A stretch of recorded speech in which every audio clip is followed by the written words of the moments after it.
প্রভাবশালী ছিলেন। তারপর আর কি আমার পেশা পছন্দ করতো না, পেশাটা পছন্দ করতো না, পেশাটা পছন্দ করতেন না আমার নানা, বাট আমার নানাও গ্রামের ভিতরে অনেক নাম করা ছিলেন। তো তারপরে অ্যাকচুয়ালি আমার মা অনেক সুন্দরী ছিলেন, সেই ক্ষেত্রে আর কি আমার দাদা জোর করবো যেভাবে হোক না কেন নিয়েছে। নেওয়ার পরে দেন বলেছিল যে তখন হচ্ছে আপনার গ্রাম্য একটা ইয়ে ছিল, এই এখন যে অ্যাকচুয়ালি বলে যৌতুক, কিন্তু তখন হচ্ছে আমার নানাকে আমার মাকে পণ দিয়ে নিবে। তো আমার দাদা মারা যায়, কিন্তু আর পণ টন দেওয়া হয় না। দাদা মারা যায় হচ্ছে আপনার সামুদ্রিক জাল পাততে গেছে, জালি করতে গেছে, তখন ওখান থেকে মারা নিয়ে আসে না আমার মাকে। দেন নিয়ে আসার পরে আমার দাদা মারা যায়। মারা যাওয়ার পর আস্তে আস্তে আমার দাদার বাড়ির ফ্যামিলি আস্তে আস্তে ধ্বংস হওয়ার পথে চলে গেল। দেন গরু ছিল, যা কিছু ছিল, আস্তে আস্তে সব কিছু আর কি মারা যাওয়ার পর্যায়ে চলে গেল। দেন আমার বাবা তখন কোনো কিছু করতেন না। আমার দাদার সাথে যেত, যাওয়ার পরে আর কি ওইটুকুই শুধুমাত্র, কোনো কাজ টাজ কিছুই করতেন না। তো এখন আমার নানা কি করবেন? আমার নানা আমার বাবাকে নিয়ে আসলো, মাকেও নিয়ে আসলো, আমার নানা বাড়িতে থাকলো, খাইলো, সব কিছু ওখানেই করলো। দেন আমার বাবা তারপর ওই সেম কোনো কাজ করার কথা বললে সে কোনো কাজ করতো না। মানে ততদিনে ঘর জামাই হয়ে গেছে। হ্যাঁ, ঘর জামাই হয়ে গেছে, জি। তো দেখা যাচ্ছে যে বিভিন্ন শোতে যেত, বিভিন্ন গান শুনতো, বিভিন্ন যাত্রাপালায় যেত, কোনো কাজ টাজ করতো না। তো আমার নানা একসময় বললো, যেভাবে তোমাদের কতদিন বসিয়ে বসিয়ে খাওয়াবো, তোমরা ঢাকায় চলে যাও। তো ঢাকায় চলে আসলো। ঢাকায় চলে আসার পরে বাবা ঠিকমতো কাজ করতেন না। তো মা এক পর্যায়ে দেখা গেল যে ঢাকায় মা নূতন, কিছুই করতে পারবেন না। তো আবার দেন ফেরত বাড়িতে চলে গেল। তখন আমার একটা বোন হলো, বোনের বয়স হচ্ছে তখন ছিল, হওয়ার পরে ওই আমার বোনকেও আমার নানার বাড়ি থেকেই আর কি করতো। তো দাদা বাড়ি থেকে কোনো হেল্প পেতো না। তো আমার মাকে আমার নানা হচ্ছে বাবাকে সুখী করার জন্য আবার নানা বাড়িতে রাখলেন, অ্যাকচুয়ালি ঘর জামাই বলতে গেলে। তো রাখার পরে দেখা যাচ্ছে যে আব্বুর কোনো ইমপ্রুভ হচ্ছে না। সে শুধু ওই বিভিন্ন ইয়েতে যেত আর কি, বিভিন্ন যাত্রাপালায় যেত, বিভিন্ন নির্বাচন করলে ওখানে যেত আর কি, বিভিন্ন রাজনৈতিকের কাজই করতো। তো অ্যাকচুয়ালি আমার নানা বললো যে না, তোমাদের এভাবে আর কোনো দিন আমার পক্ষে সম্ভব না, তোমরা আলাদা কিছু একটা করো, নাহলে আমার বাড়ি থেকে চলে যাও। ওকে, তখনও আপনি হননি? না, তখন আমি তো অনেক পরে হয়েছি। আচ্ছা, ঠিক আছে। তারপরে এরকম করতে করতে আমার একটা আপু হলো। আপু হওয়ার পরে আমার আব্বু নাকি মোটামুটি চেঞ্জ হলো, তখন মোটামুটি কাজ করতে লাগলেন। দেন আমার আপুটা 2.5 বছরের সময় মারা গেলেন। আমার আপুকে নিয়ে ঢাকায় চলে আসলো। ঢাকায় চলে আসার পরে ওখানে কিছু কাজ করলেন। দেন আমার আপুর একটা রোগ হয়েছিল, তো রোগের হওয়ার কারণে উনি 2.5 বছর বেঁচে ছিলেন, দেন মারা গেল। তো আমার আপুটা মারা যাওয়ার পরে আব্বু নাকি খুব শক পেয়েছে যে মেয়েটা মারা গেছে, সেই জন্য। তো তখন থেকে আবার আব্বু আর কি কেমন হয়ে গেল, কাজ করছেন না, ঘুরে ফিরে খাচ্ছেন, ঠিক মতোই করতেছেন না, আম্মুর সাথে খুব খারাপ বিহেভ করছেন। দেন এরকম করতে করতে দেন বড় আপু হলো, আমার আর একটা আপু হলো। আপু হওয়ার পরে আব্বু কিছুটা চেঞ্জ হলো, আবার কিছু কাজ করা শুরু করলেন। তো আব্বু কাজ করতে করতে একসময় দেখা গেল কি, আমার আব্বুর তখন একটা চাহিদা হলো যে ছেলের দরকার তার। তো ছেলে চাওয়ার পরে তখন আমি হলাম আর কি। আমার আপুর গ্যাপিং হচ্ছে 2 বছর, মেবি 2.5 বছর সামথিং এরকম। 2 বোনের পরে ছেলে চাওয়ার ক্ষেত্রে আপনি হলেন? হ্যাঁ, 2 বোনের পরে ছেলে চাচ্ছিলেন, দেন তখন আমি হলাম। এবং আমার আপুর গ্যাপের সাথে আমার গ্যাপ হচ্ছে মেবি 2 থেকে 2.5 বছর সামথিং, এর বেশি হবে না, 2 বছরই মেবি বলা যায়। তো আমি হওয়ার পরে তখন হচ্ছে আব্বু আর কি এই চেঞ্জ, পুরোটাই চেঞ্জ। আমি হওয়ার পরে আম্মু শুনেছি আমার কাছে, সেটা হচ্ছে যে আমাকে দেখেও নি আমার বাবা। সে বললো কেন মেয়ে হয়েছে, তার কথা বক্তব্য হচ্ছে মেয়ে হয়েছে কেন, আমার আম্মুকে ঠিকমতো খেতে দেয়নি, ইভেন আমাকে দেখেও নি। তো এটা আর কি আমার আম্মুর মুখে শোনা। তো এই কথা বলার পর আব্বু এরকম করার পরে আম্মু আমাকে নিয়ে মেবি 6 মাস ছিলেন ঢাকাতে। 6 মাস থাকার পরে আম্মু আবার আমাকে নিয়ে গ্রামে চলে গেলেন। তো গ্রামে যাওয়ার পরে কিছুদিন বড় আর কি, মোটামুটি বড় হয়েছি, তখন আর কি কিছুই জানি না আর কি, চিনি না। দেন মনে আছে এতটুকু যে আম্মু আবার ঢাকায় চলে আসছে, তখন খুবই ছোট আমি। তো ঢাকায় চলে আসার পরে আব্বু তখন আর কি কনস্ট্রাকশনের কাজ করতেন। জি। তো এরকম করে আর কি তখন আমরা মোটামুটি তখনই পরপর 2টা ভাই হলো। ও, 3 বোনের পরে পরপর 2 ভাই। হ্যাঁ, 2 ভাই হওয়ার পরে আব্বু চেঞ্জ, যে 2টা ছেলে হয়েছে, তার খুব খুশি। বাট তখন আর কি আমাদেরকে মোটামুটি দেখছেন। কিন্তু আব্বুর যে একটা টর্চারিংয়ের ব্যাপারটা, যে আমার মাকে যে টর্চারিং করাটা, এটা তার বন্ধই হয়নি। গায়ে হাত তোলাই তো কন্টিনিউ, সে গায়ে হাত তুলতো।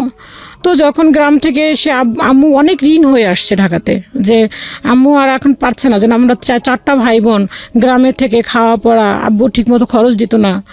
নানা বাড়ি তখন নানা অলরেডি মারা যায়নি, নানা তখন অসুস্থ, নানা হেল্প করতে পারছেন না। তো কি করবে, ঢাকায় চলে আসলাম। ঢাকায় চলে আসার পরে তখন আমি খুবই ছোট, ভাই বোনরা আমার ছোট ভাইটা সব থেকে যে ছোট ভাইটা সে তখন মেবি 6 মাস কি 8 মাস এরকম হবে, আমি সামথিং মনে নেই, কিন্তু এতটুকু মনে আছে যে আমরা 4টা ভাই বোন খুব ছোট ছোট আর কি, গ্যাপ ছিল না বেশি একটা, ওই 2 বছর 2.5 বছর এরকম গ্যাপ ছিল। তো আব্বু একটা অসুস্থ হলেন, টিবি রোগ হলেন। টিবি রোগ হওয়ার পরে আম্মু আর কি এমনভাবে মানুষের কাছে মানুষ আর কি কাজ করতো, আম্মু পিছনে অনেক কষ্ট করছে, অনেক আমাদের জন্য প্রচুর পরিমাণ কষ্ট করতেন। তো সেগুলি আমি জানতাম না আর কি, আম্মু বলেছেন যে তোমাদেরকে নিয়ে অনেক কষ্ট করেছি আমি। তো যখন আমরা আর কি ওই ছোট ছোট নিয়ে আসছে যখন আমাদেরকে, আব্বু যখন কাজ করতে পারতেন, আব্বুর একটা টিভি রোগ হলেন। তো হওয়ার পরে আব্বুকে নিয়ে বিভিন্ন হসপিটালে চলে গেল। তো আম্মু ঢাকা মেডিকেল নিয়ে আসলো আব্বুকে। নিয়ে আসার পরে ওখান থেকে বললো যে আপনি এখানে ভর্তি করেন, এখানে ভর্তি করলে দেন ট্রিটমেন্ট হবে। তো আম্মু তখন দেখলো যে মেডিকেলে সাধারণত ঢাকা মেডিকেলে ফ্লোরে শুয়ে থাকে, কেউ দেখে না, বিভিন্ন রোগী চিৎকার করছে। তো সেইটা দেখে আম্মুর খুব কষ্ট লাগলো যে না, এভাবে আমি ফেলে রেখে গেলে বাঁচবে না, দেন মারা যাবে। তো এরকম করে আম্মু তখন আব্বুকে নিয়ে আসলো, বাসায় নিয়ে আসলো। নিয়ে আসার পর এখন আম্মু চিন্তা করছে কি করবে। তখন তো আমাদের এরকম বড় কেউ নাই, আমার মামা যে সে ছোট, আরেক মামা আছে, সেও ওরকম কোনো কিছুই করতে পারছেন না, নানা অসুস্থ। তো কি করবে।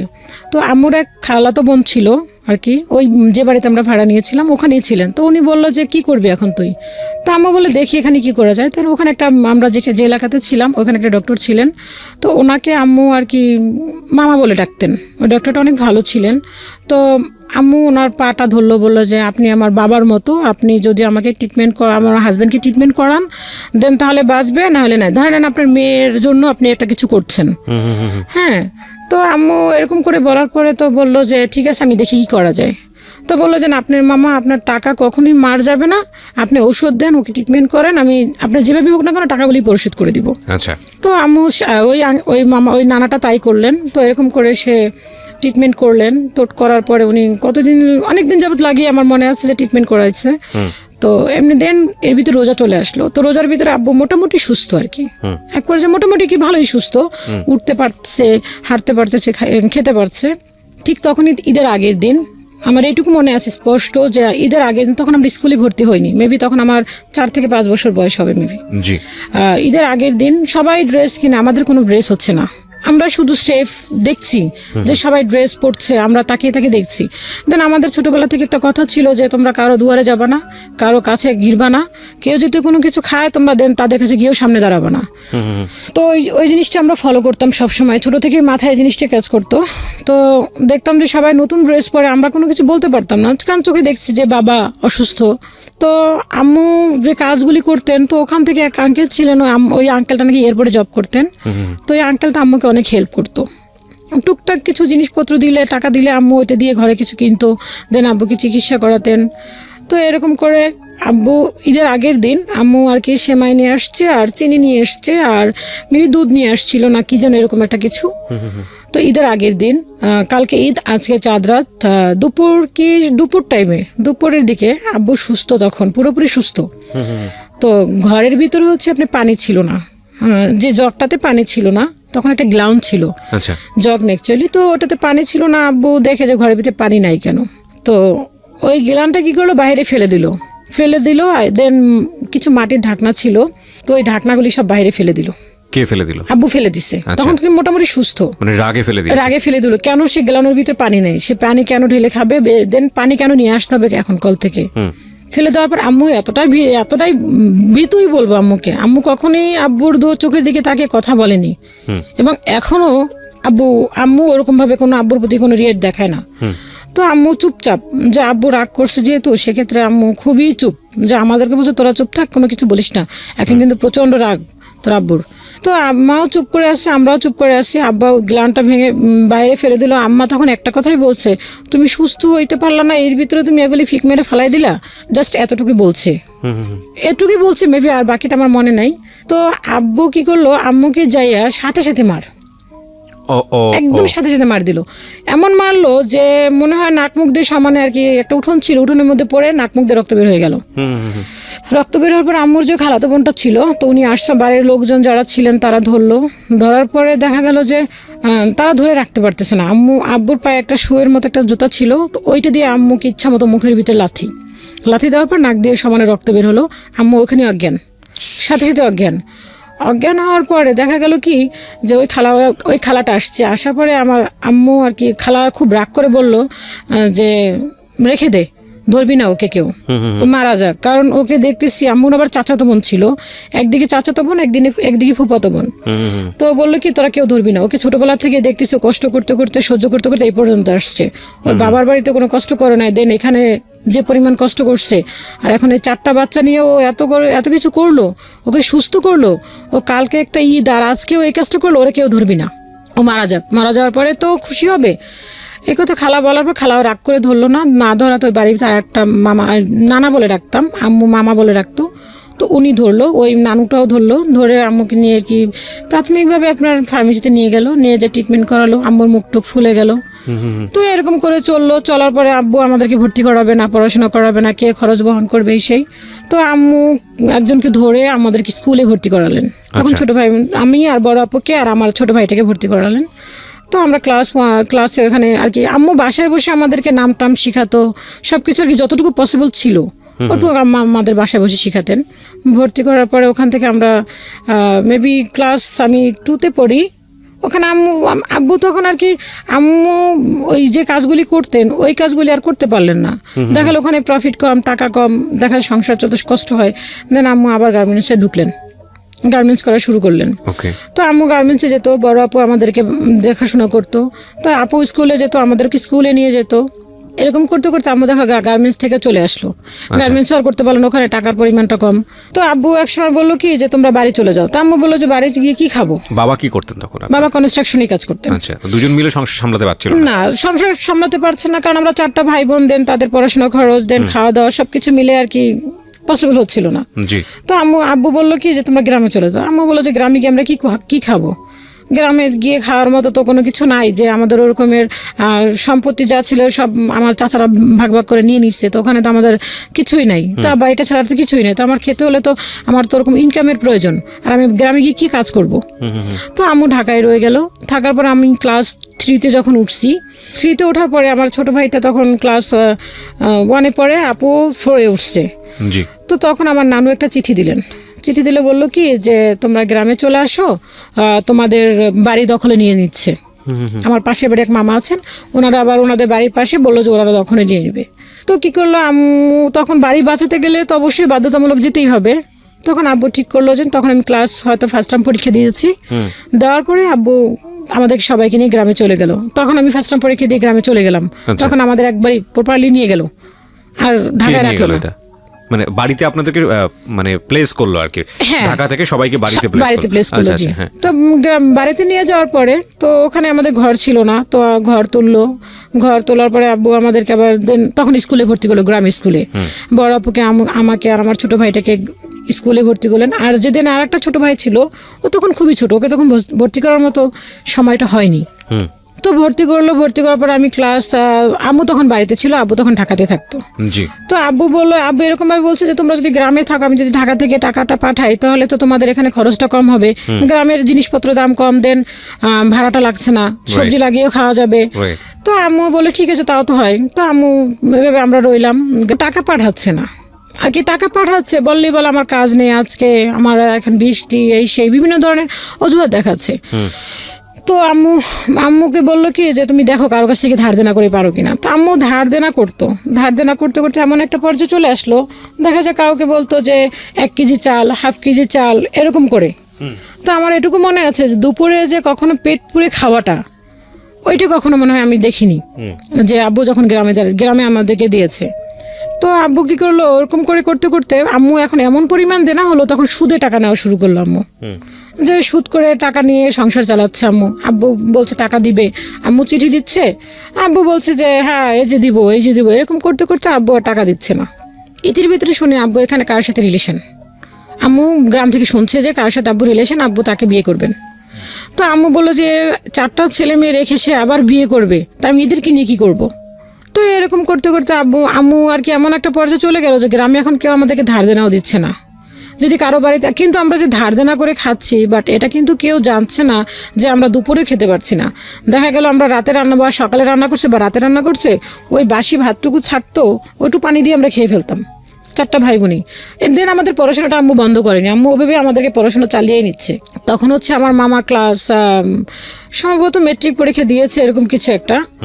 তো এরকম করতে করতে আম্মু ঢাকায় যখন না, তখন আম্মু বললো যে না, আমার পক্ষে আর সম্ভব না, আমি ঢাকায় যাব।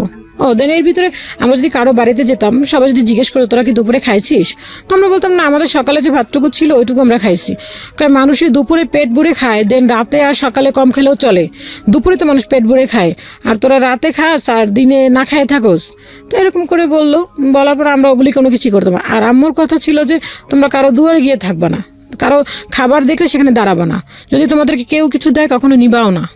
দেন আমরা কখনো কোনো কিছু ধরতাম না, 4টা ভাই বোন ছিলাম, কারো দুয়ারে গিয়ে দাঁড়াতাম না। দেন চাচার বাড়ি ছিল, পুকুর বাড়ি ছিল, কখনো তাদের বাড়িতেও যেতাম না, না খেয়ে থাকলেও যেতাম না। তো আম্মু আবার কীগুলো ঢাকায় নিয়ে আসলো, তখন আমি ক্লাস 4-5 পড়ি। 5 পড়ি, তখন আম্মু কী করলো যে আপুকে আর আমাকে ঢাকা গ্রামে রেখে আসলো। বললো যে তোমরা গ্রামে থাকো, আমার নানু আছে, তখন নানা মারা গেছে, তো আর আমার খালা থাকেন। তো বললো যে তোমরা গ্রামে থাকো, আমি ঢাকাতে যাই। তো আমাদের বাড়িতে ঘর আছে, তো আমার নানু বাড়িতেও ঘর আছে, তো আমাদের বাড়িতে আমাদেরকে একা রেখে কীভাবে যাবে।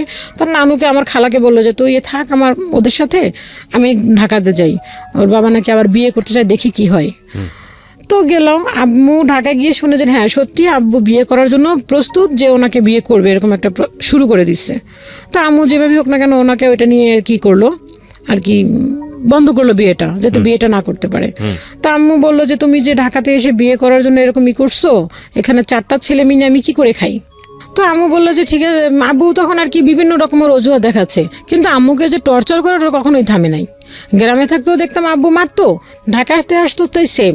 তো আম্মু ঢাকাতে একবারে চলে আসলো, দুই ভাইকে নিয়ে আমাদেরকে গ্রামে রেখে আসলো। আপু তখন ক্লাস 5 উঠছে, আপু তখন ক্লাস 6, আমি তখন ক্লাস 5। তো আমাদের পরীক্ষা শেষ হলো, দেন আপু ভর্তি হলো, আমিও ভর্তি হলাম, ক্লাস 6 ভর্তি হলাম। ভর্তি হওয়ার পরে আম্মু আমাদেরকে ওখান থেকে ঢাকা থেকে 500 করে টাকা পাঠাতো আমাদেরকে খাওয়ার জন্য, কিন্তু ওটুক দিয়ে আমাদের হতো না। 500 টাকা 2টা বোন পড়াশোনা খরচ দেন, এর ভিতরে আমার মামা আবার কিছু টাকা পাঠাতেন। তখন আমার মামা ইন্টারমিডিয়েট কমপ্লিট করেছে, সে দেন ভার্সিটিতে পড়ে, তখন সে টিউশনি যে করতো, ওই টাকাগুলি সবটুকুই আমাদেরকে আর কি যতটুকু পসিবল ছিল অতটুকুই পাঠাতো, নানুকে পাঠাতো, দেন আমাদেরকেও পাঠাতো, এরকম কিছুটা। তো আম্মু বেশিরভাগ পাঠাতো আর কি। তো তখন আম্মু যে টাকাটা পাঠাতো ওটা গোপনে করে পাঠাতো, যে না আব্বু যাতে না জানতে পারে যে টাকাটা আমাদেরকে দিচ্ছেন। আম্মু যা ইনকাম করতো সবই বাবাকে দিতে হতো, এতে কোনো নাই যেন তাকে না দিলে আর বরং বেশি এটি নিয়ে আর কি গ্যাঞ্জাম সৃষ্টি করতো। তো এরকম করতে করতে লাস্ট মোমেন্টে দেখা গেল যে আব্বু বিয়ে আর করতে পারলো না। আব্বু কি করলো, দেখা গেল যে ওইটা নিয়ে আম্মুকে নিয়ে বিভিন্ন রকমের টর্চার শুরু করলো, যে সে বিয়ে করবে, সে এরকম বিভিন্ন রকমই দেখালো। তো আম্মু যেভাবে আপনাকে এক পর্যায়ে বিয়েটা থামানোর পরে আম্মু এখন ঢাকাতে কি করবে, কিছু করার তো নাই। তো একটা নানু ছিলেন আর কি, তো নানুটা মারা গেছে, নানুটা অনেক ভালো ছিলেন, আম্মুকে নিজের মেয়ের মতো দেখতেন। তো ওই নানুটা ওই মামাকে বলতো, ওনার ফ্যামিলিটা অনেক হাই লেভেল, বর্তমানে ওনারা আমেরিকাতে আছেন। তো ওই নানুটা ওই মামাকে বললেন যে তুই ওকে কষ্ট দিস না, ওকে তুই হেল্প করিস। তো ওই মামাটা আর কি, ওই মামাদের বাসায় আম্মু হেল্পিংয়েরই করতো, করার পরে দেন ওই মামাটা আর কি আম্মুকে যথেষ্ট পরিমাণ হেল্প করতো। তো ওই মামিটা ছিল একটা ইংলিশ মিডিয়ামের প্রিন্সিপাল। তো আম্মুকে বললো কি যে তুমি একটা কাজ করো, তুমি এখানে তোমার সার্টিফিকেটগুলি দিয়ে তুমি এখানে ঢুকতে পারো। তো আম্মু বললো যে হ্যাঁ তাও তো হয়, কিন্তু আব্বু তা দিল না। তো আম্মু এরকম করে টুকটাক কাজ করতে লাগলো, কিন্তু ওগুলি দিয়ে আমাদের আর হচ্ছে না, আমাদের পড়াশোনাও হচ্ছে না, দেন আমাদের খাওয়া খরচও হচ্ছে না, কিছুই হচ্ছে না। দেখা যায় সারাক্ষণই আব্বু ওই মারধরেই চালাচ্ছে, কোনো একটা ক্লু পেলেই শুরু করে দিচ্ছে। তো এরকম করে যখন 6 হলো, তখন আম্মু বললো কি আমার পক্ষে আর সম্ভব না, আমি আর টাকা পয়সা দিতে পারবো না তোমাদেরকে, তোমরা ঢাকায় চলে আসো। আপু তখন ক্লাস 7, আমি দেন ক্লাস 6ও কমপ্লিট করছি, আমি 7 উঠছি। তখন আম্মু বলে ঢাকা চলে আসো। তো ঢাকায় চলে আসলাম। ঢাকায় চলে আসার পরে তো বাসায় এসে দেখি আব্বু ওই আম্মুকে কিছু না কিছু দিয়ে আর কি শুরুই করে সারাক্ষণ। তো আম্মু যথেষ্ট পরিমাণ পারে যে চুপ থাকার জন্য। তো দেখা গেল যে এরকম একটা পর্যায়ে গেল, ঘরের ভিতরে যে টিভি দেখবো আমরা, আব্বু টিভি দেখছে, দেখার পর ফ্ল্যাগটা খুলে রাখছে, এবং দেন সে কীভাবে খুলে রাখছে ওইটাও আব্বু ফলো করতো, যে সে যেভাবে রেখে গেছে ওইটা ওইভাবে আছে কি না, আমরা এরকমটাও তা ধরতে পারতাম না। এরকম একটা ব্যাপার দেখা যায় আমরা ঘুমিয়ে আছি, ভোর 5টা বাজে ফ্যান অফ করে দিচ্ছে, ভোর 5টার পরে ফ্যান ছাড়া যাবে না, যতই গরম থাকুক না কেন ফ্যান ছাড়া যাবে না। তো এরকম করে এক পর্যায়ে আমাদেরকে ঢাকায় নিয়ে আসলো, পড়াশোনা করার বন্ধ করে দিল। তখন আমাকে বললো যে পড়াশোনা করানো যাবে না, আর পড়াশোনা করতে পারবে না, কি করবা কিছু একটা করো। কোন ক্লাসে থাকতে এটা? তখন ক্লাস 7-এ আমি। ক্লাস 7। হ্যাঁ, তখন বললো যে তোমার পড়াশোনা করা চলবে না। তখন আপু বললো যে না আমি পড়াশোনা করব। তো আমি ছোটোবেলা থেকে একটু বাউন্ডলের ছিলাম, মানে গেমে বিভিন্ন গাছে উঠতাম, বিভিন্ন দুষ্টমি করতাম, পড়াশোনার ভিতরে ওরকম একটা আগ্রহ তেমন একটা আমার ছিল না। তো যখন আব্বু পড়াশোনা বন্ধ করে দেওয়ার কথা বলো, তখন আমার মনে একটা ইয়ে হলো যে না, আপু গ্রামে চলে যাবে পড়াশোনা করার জন্য, আমিও পড়াশোনা করব। তখন আম্মু বললো যে তোমাদেরকে আমি পড়াশোনা করাতে পারবো না বাবা, কারণ আমার পক্ষে সম্ভব না, আমি তোমার 2 ভাইকে পড়াশোনা করাবো না, তোমাকে পড়াশোনা করাবো। তা আমাদেরকে পড়াশোনা অ্যাকচুয়ালি বন্ধ করে দিল। তখন আপু বললো যে না আমি পড়াশোনা করব, আমি পড়াশোনাটা বন্ধ করব না। তো আপু পড়াশোনার জন্য আবার সে নানা বাড়িতে চলে গেল। নানা বাড়িতে চলে যাওয়ার পরে মা যা দিচ্ছেন, মা টুকটাক পাঠাচ্ছেন, সেটা দিয়ে পড়াশোনা শুরু করলো। দেন আমার পড়াশোনা আর হলো না। আমাকে কি করলো বাবা, বললো কি যে তুমি একটা কাজ করো, তুমি গার্মেন্টসে যাও, তুমি গার্মেন্টস করো বিভিন্ন লোকের সাথে। তখন হয়তো আবার মেবি ধরেন ক্লাস 7 উঠছি, তখন আর বয়সটা কতটুকু বা হবে। তখন বলে গার্মেন্টসে যাও তুমি। ক্লাস 7-এ পড়া অবস্থায় গার্মেন্টসে যাওয়ার কথা বললেন? হ্যাঁ, তখন বলছে গার্মেন্টসে করো তুমি, গার্মেন্টসে কাজ করো তুমি, কারণ আমাকে টাকা দিতে হবে, দেন আমি তোমাদেরকে বসিয়ে খাওয়াতে পারবো না। তো গার্মেন্টসে দেওয়ার কথা বললো। তো আমার মামা সে বললো কি যে না, গার্মেন্টসে গেলে দেখা যায় একটা গার্মেন্টসে খারাপ তা বলবো না, গার্মেন্টসে গেলে দেখা গেল একটা যে প্রপোজাল আসলো, মেয়েকে কি করে, মেয়ে গার্মেন্টসের কাজ করে, তখন একটা ভালো যে আমি একটু ওদেরকে বিয়ে দিবেন আপনি, তাও তো পারবেন না। আমার মামা এই কথাটা বললো। আমি এত কথা বুঝি না, আমাকে টাকা দিতে হবে এটা আমি জানি, ইনকাম করে টাকা দিতে হবে, কি করবা সেটা তোমাদের ব্যাপার। তো এটা বলার পরে আমি বললাম যে না, আমি মামাকে বললাম যে না মামা আমি গার্মেন্টসে করবো না। মামা বললো যে না, এখন মামা বললো যে কি করবে তাহলে, আর আমি বললাম যে মামা বললো, আমি বললাম মামা পড়াশোনা করতে চাই। তখন ওই যে মামাটা যে নানুটা আমার মামাকে বলছিল যে ওকে কষ্ট দিস না, তো ওই মামার কাছে গেল। ও মামার কাছে যাওয়ার পরে বললো যে ভাইয়া ওদেরকে তো গার্মেন্টসে দিতে চাও বাবা, তো কি করা যায়। তো মিরপুরে একটা টেকনিক্যাল স্কুল আছে, ইসওয়েব স্কুল। তো ওখানে ক্লাস 8 পর্যন্ত পড়াশোনা করার পরে দিন ওদের ওখানে কাজ শেখানোর জন্য টেকনিক্যালি কিছু কাজ শেখায়। তো ওইখানে নিয়ে গেল আমাদেরকে। তো বললো যে তোমরা তো গ্রাম থেকে 8 পর্যন্ত বলতে গেলে তোমাদেরকে, তো তোমরা ওখানে তো কাজ শিখতে পারবা, ওখানে বিভিন্ন একটা হয়তো বা টিভি, কোনো ফ্রিজ, কোনো এসি এই টাইপের কাজ শিখলে তোমরা দেন কিছু একটা করতে পারবা। তো ওখানে আমাদের নিয়ে গেল, নিয়ে যাওয়ার পর ওখানে বললো কি যে না, ওদের স্কুলে যদি 8 পর্যন্ত পড়া হয় দেন তাহলে এই কাজগুলি শিখতে পারবো। ওকে।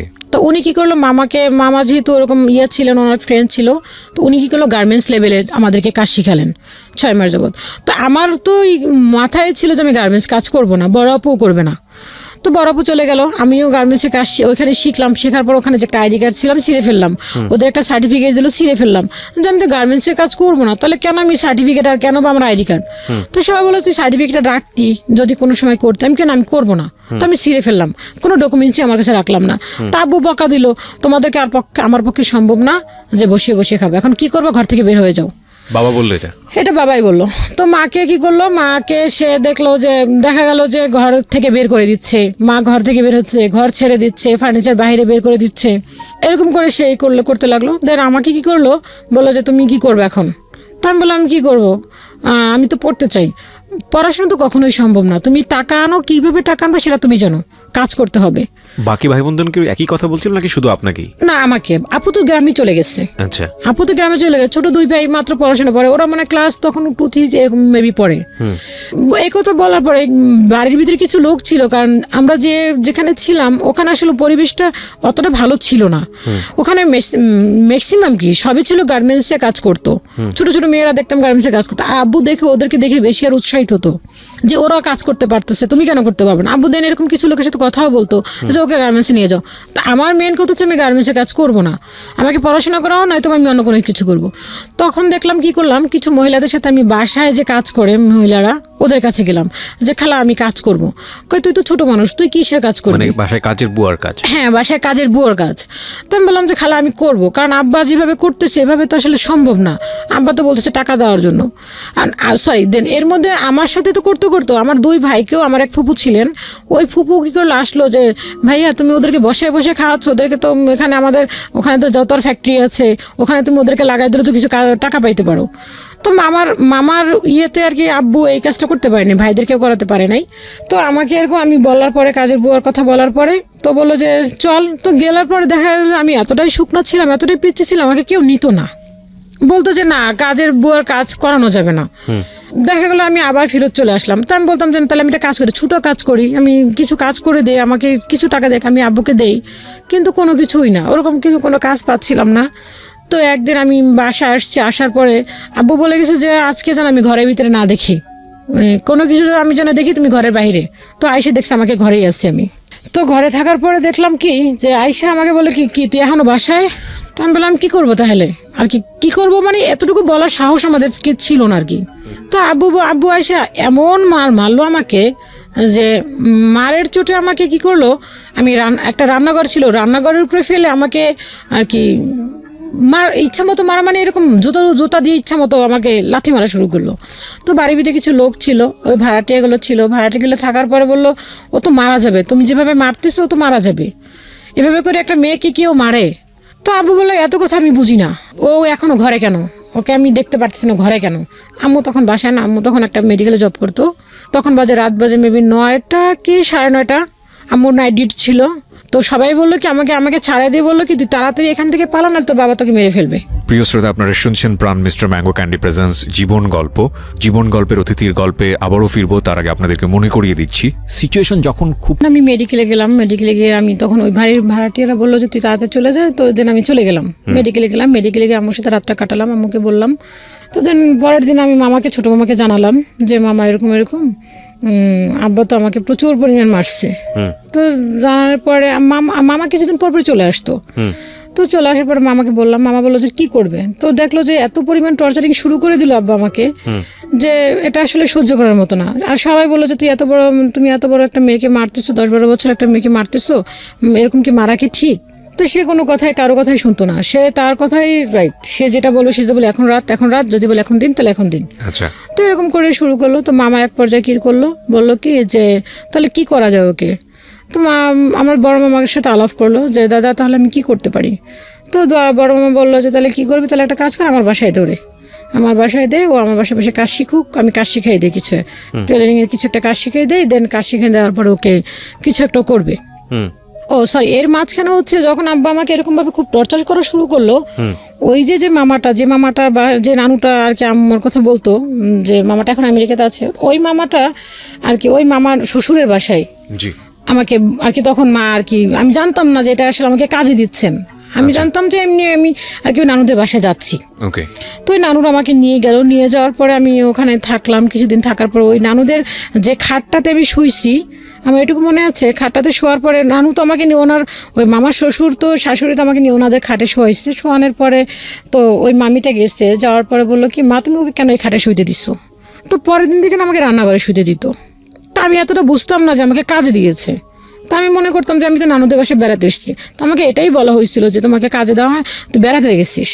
তো ওখানে আমি মনে হয় 2-3 মাস ছিলাম। তো আসার পথে না ওখানে ওনার মেয়ে ছিল, ওই নানুর মেয়ে ছিল আর একটা খালামণি কী করলো, আমাকে গাড়ির ভিতরে বসে আমাকে 200 টাকা মেবি 300 টাকা এরকম আমাকে হাতে দিচ্ছে। তো আমি বললাম খালামণি কিসের টাকা এটা? কয় এটি তোমাকে এমনি দিলাম। আমি না খালাম, আমি টাকা নিবো কেন, আমি তো আপনাদের বসে বেড়াতে আসছি, আপনারা টাকা দিচ্ছেন কেন? কয় না এটি তোমাকে এমনি দিলাম। তো আমি অতটা মনে করিনি, এখন মনে করছি যে না তখন আমি কাজ করতে নিয়েছিল আমাকে। তো আমি গেলাম ওখান থেকে, তো আসলাম, আসার কিছুদিন পরে তখন আব্বা তো আবার এরকম টর্চার শুরু করলো। তখন বড় মামা বললো যে তাহলে আমার বাসায় দে, কিছু কাজ শিখিয়ে দে, কাজ শিখিয়ে দেওয়ার পরে তো কিছু একটা করতে পারবে। আচ্ছা। তো বড় মামার বাসায় গেলাম, আম্মা তখন ওই রাত্রি আমাকে বড় মামা আসলো, আসার পরে বড় মামা তখন আমাকে কাজ শিখে নিয়ে আর কি নিয়ে গেল ওনাদের বাসায়। নিয়ে যাওয়ার পরে তখন দেখলাম মামির মুভমেন্ট এরকম ছিল যে ওরা আসলে দেখে মামা তো বোন ছিল একটা, আর মামি ছিল ওখানে, ওদের আর বাচ্চা ছিল না। তো মামি যাওয়ার পরে দেখলাম কি আমাকে দেখে না মনে হচ্ছিল যে কেমন যেন একটা বিহেভ করা শুরু করলো। মামির বিহেভটা এরকম যে তাদের ঘরে বিস্কিট ছিল, যাই সামথিং এরকম কোনো কিছু দেখা গেল যে রোজ দুধ করতো, সেগুলি সবকিছু বন্ধ করে দিল। মানে দুধের রোজগার, দুধ মানে কি যে রোজ দুধ করতো আর কি, দুধ খাওয়ার জন্য প্রতিনিয়ত যে দুধটা নিত সেটা বন্ধ করে দিল। হ্যাঁ, বিস্কিট টিস্কিট এগুলো ছিল, তো ওগুলি আর কেনাকাটা কিছু করতেছে না মামা কি তখন মামির কাছে সবকিছু ছিল। এই ছোট ছোট বিষয়গুলো এগুলো খুব সেনসিটিভ, কিন্তু এগুলো আসলে হয়তো বলার মতো কিছু না, কিন্তু অন্তরে কিন্তু অনেক বড় আঘাত লাগে। হ্যাঁ, তখন না আসলে কি তখন না দেখা গেল কি তখন তো আমি ছোট মানুষ, আমি তো অতটা বড় না, আর আমি অতটা বুঝিও না। আমার তো মনে হচ্ছে যে মামি এগুলো কেন বন্ধ করে দিল, আমিও তো ছোট। তো এরকম করে মামি বন্ধ করে দেওয়ার পর আমার কাছে মনে খুব কষ্ট লাগলো, বাট কিছু বলতে পারছিলাম না, কারণ যেহেতু বাবা তো যেহেতু টর্চার করছে সেক্ষেত্রে তো আমার কিছু করণীয় নাই। তো আমার কথা হচ্ছে আমার কাজ শিখতে হবে। তো ওখানে একটা আন্টির বাসায় কাজে লাগাই কাজ শেখার জন্য দিলেন। তো ওখানে টাকাটা দিয়ে মামা, আমার ছোটো মামা দিল টাকাটা, কাজ শেখার টাকাটা ছোটো মামা দিল। দেন মামার বাসায় থাকা খাওয়া করলাম। তো ওখানে যাওয়ার পরেও যে আন্টিটার কাছে কাজ শিখলাম, ও আন্টিটা খুবই ভালো ছিল এবং তার শ্বশুরটা এত ভালো ছিল যে আমি যখন প্রাথমিকভাবে যাই ওনাদের বাসায় যাই কাজ শেখার জন্য, তো ফার্স্ট টাইম বললাম যে আমার খাতা আনি নেই, পেন্সিল রাবার কিছুই আনিনি। তো উনি মনে করলো কি যে আমি এত দূর যাব, আবার আমার যে মামার বাসা আছে ওনার বাসার নিচে, সেটা আর কি চিন্তা করলো না। উনি মনে করলো হয়তো আমার বাসা ফার্ম গেট বা এরকম কোনো কিছু একটা ইয়েতে। এগুলি বলার পরে তো নানা বললো কি যে, ওনাকে নানা বলে ডাকতাম, বললাম যে না না না না আমার বাসা তো নিচে, আমি মামির বাসা থেকে এসেছি। তো তখন আর কি আমি না মামার বাসা থেকে কাগজ কলম নিয়ে কাজটা শেখা শুরু করলাম। আর ওই আন্টিকে সব থেকে ছোটো ছিলাম আমি, আচ্ছা, সব থেকে ছোটো কাজ শিখছিলাম, আর ওরা আমাকে যথেষ্ট পরিমাণে আদর করতো। আচ্ছা, তো এরকম একটা কাজ শিখতে শিখতে তখন আর কি একটা পর্যায়ে আসলো, মামি এরকম দেখা গেল যে সাবান নিয়ে হিসাব করতো, খাবার নিয়ে। তো মামা কিছুই বলতো না আর কি।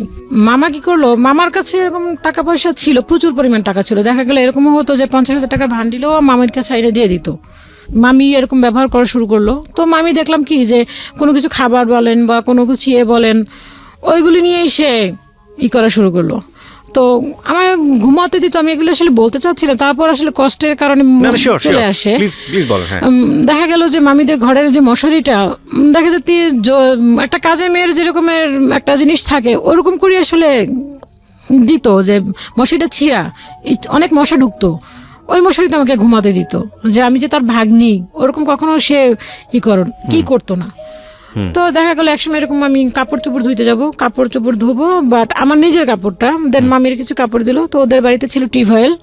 তো টিউবওয়েল থাকার পরে আমি না ছোট মানুষ, তো কল চিপতে পারতাম না। আর ওদের টিউবওয়েলটা এত টাইট ছিল যে ওই টিউবওয়েলটা আর কি ডান্ডিটা ছুটে আমার এখানে চলে আসছে একদম। এখানে এখন একটা কাটা দাগ আছে আমার, অনেক বড় একটা কাটা দাগ। তো ছুটে আসার পরে ওখানে বাড়িটার ভিতরে ভাড়াটিয়া ছিল শুধু আমার মামারা, আর একটা দেন আর একটা ভাড়াটিয়া বাড়িওয়ালা ছিল। তো ওরা রান্না করতেছিল ভাড়াটিয়াগুলি, আর ভাড়াটিয়াটা আর বাড়িওয়ালাটা। তো ওরা দৌড় দিয়ে আসলো, আসার পরে বললো কি হয়েছে, উঠে দেখে কি আমার সামনে মুখ দিয়ে রক্ত বের হচ্ছে। এখান থেকে রক্ত বেরোয়, গায়ে ফ্রক পরা ছিলাম, পুরো ফ্রকটা ভিজে গেল।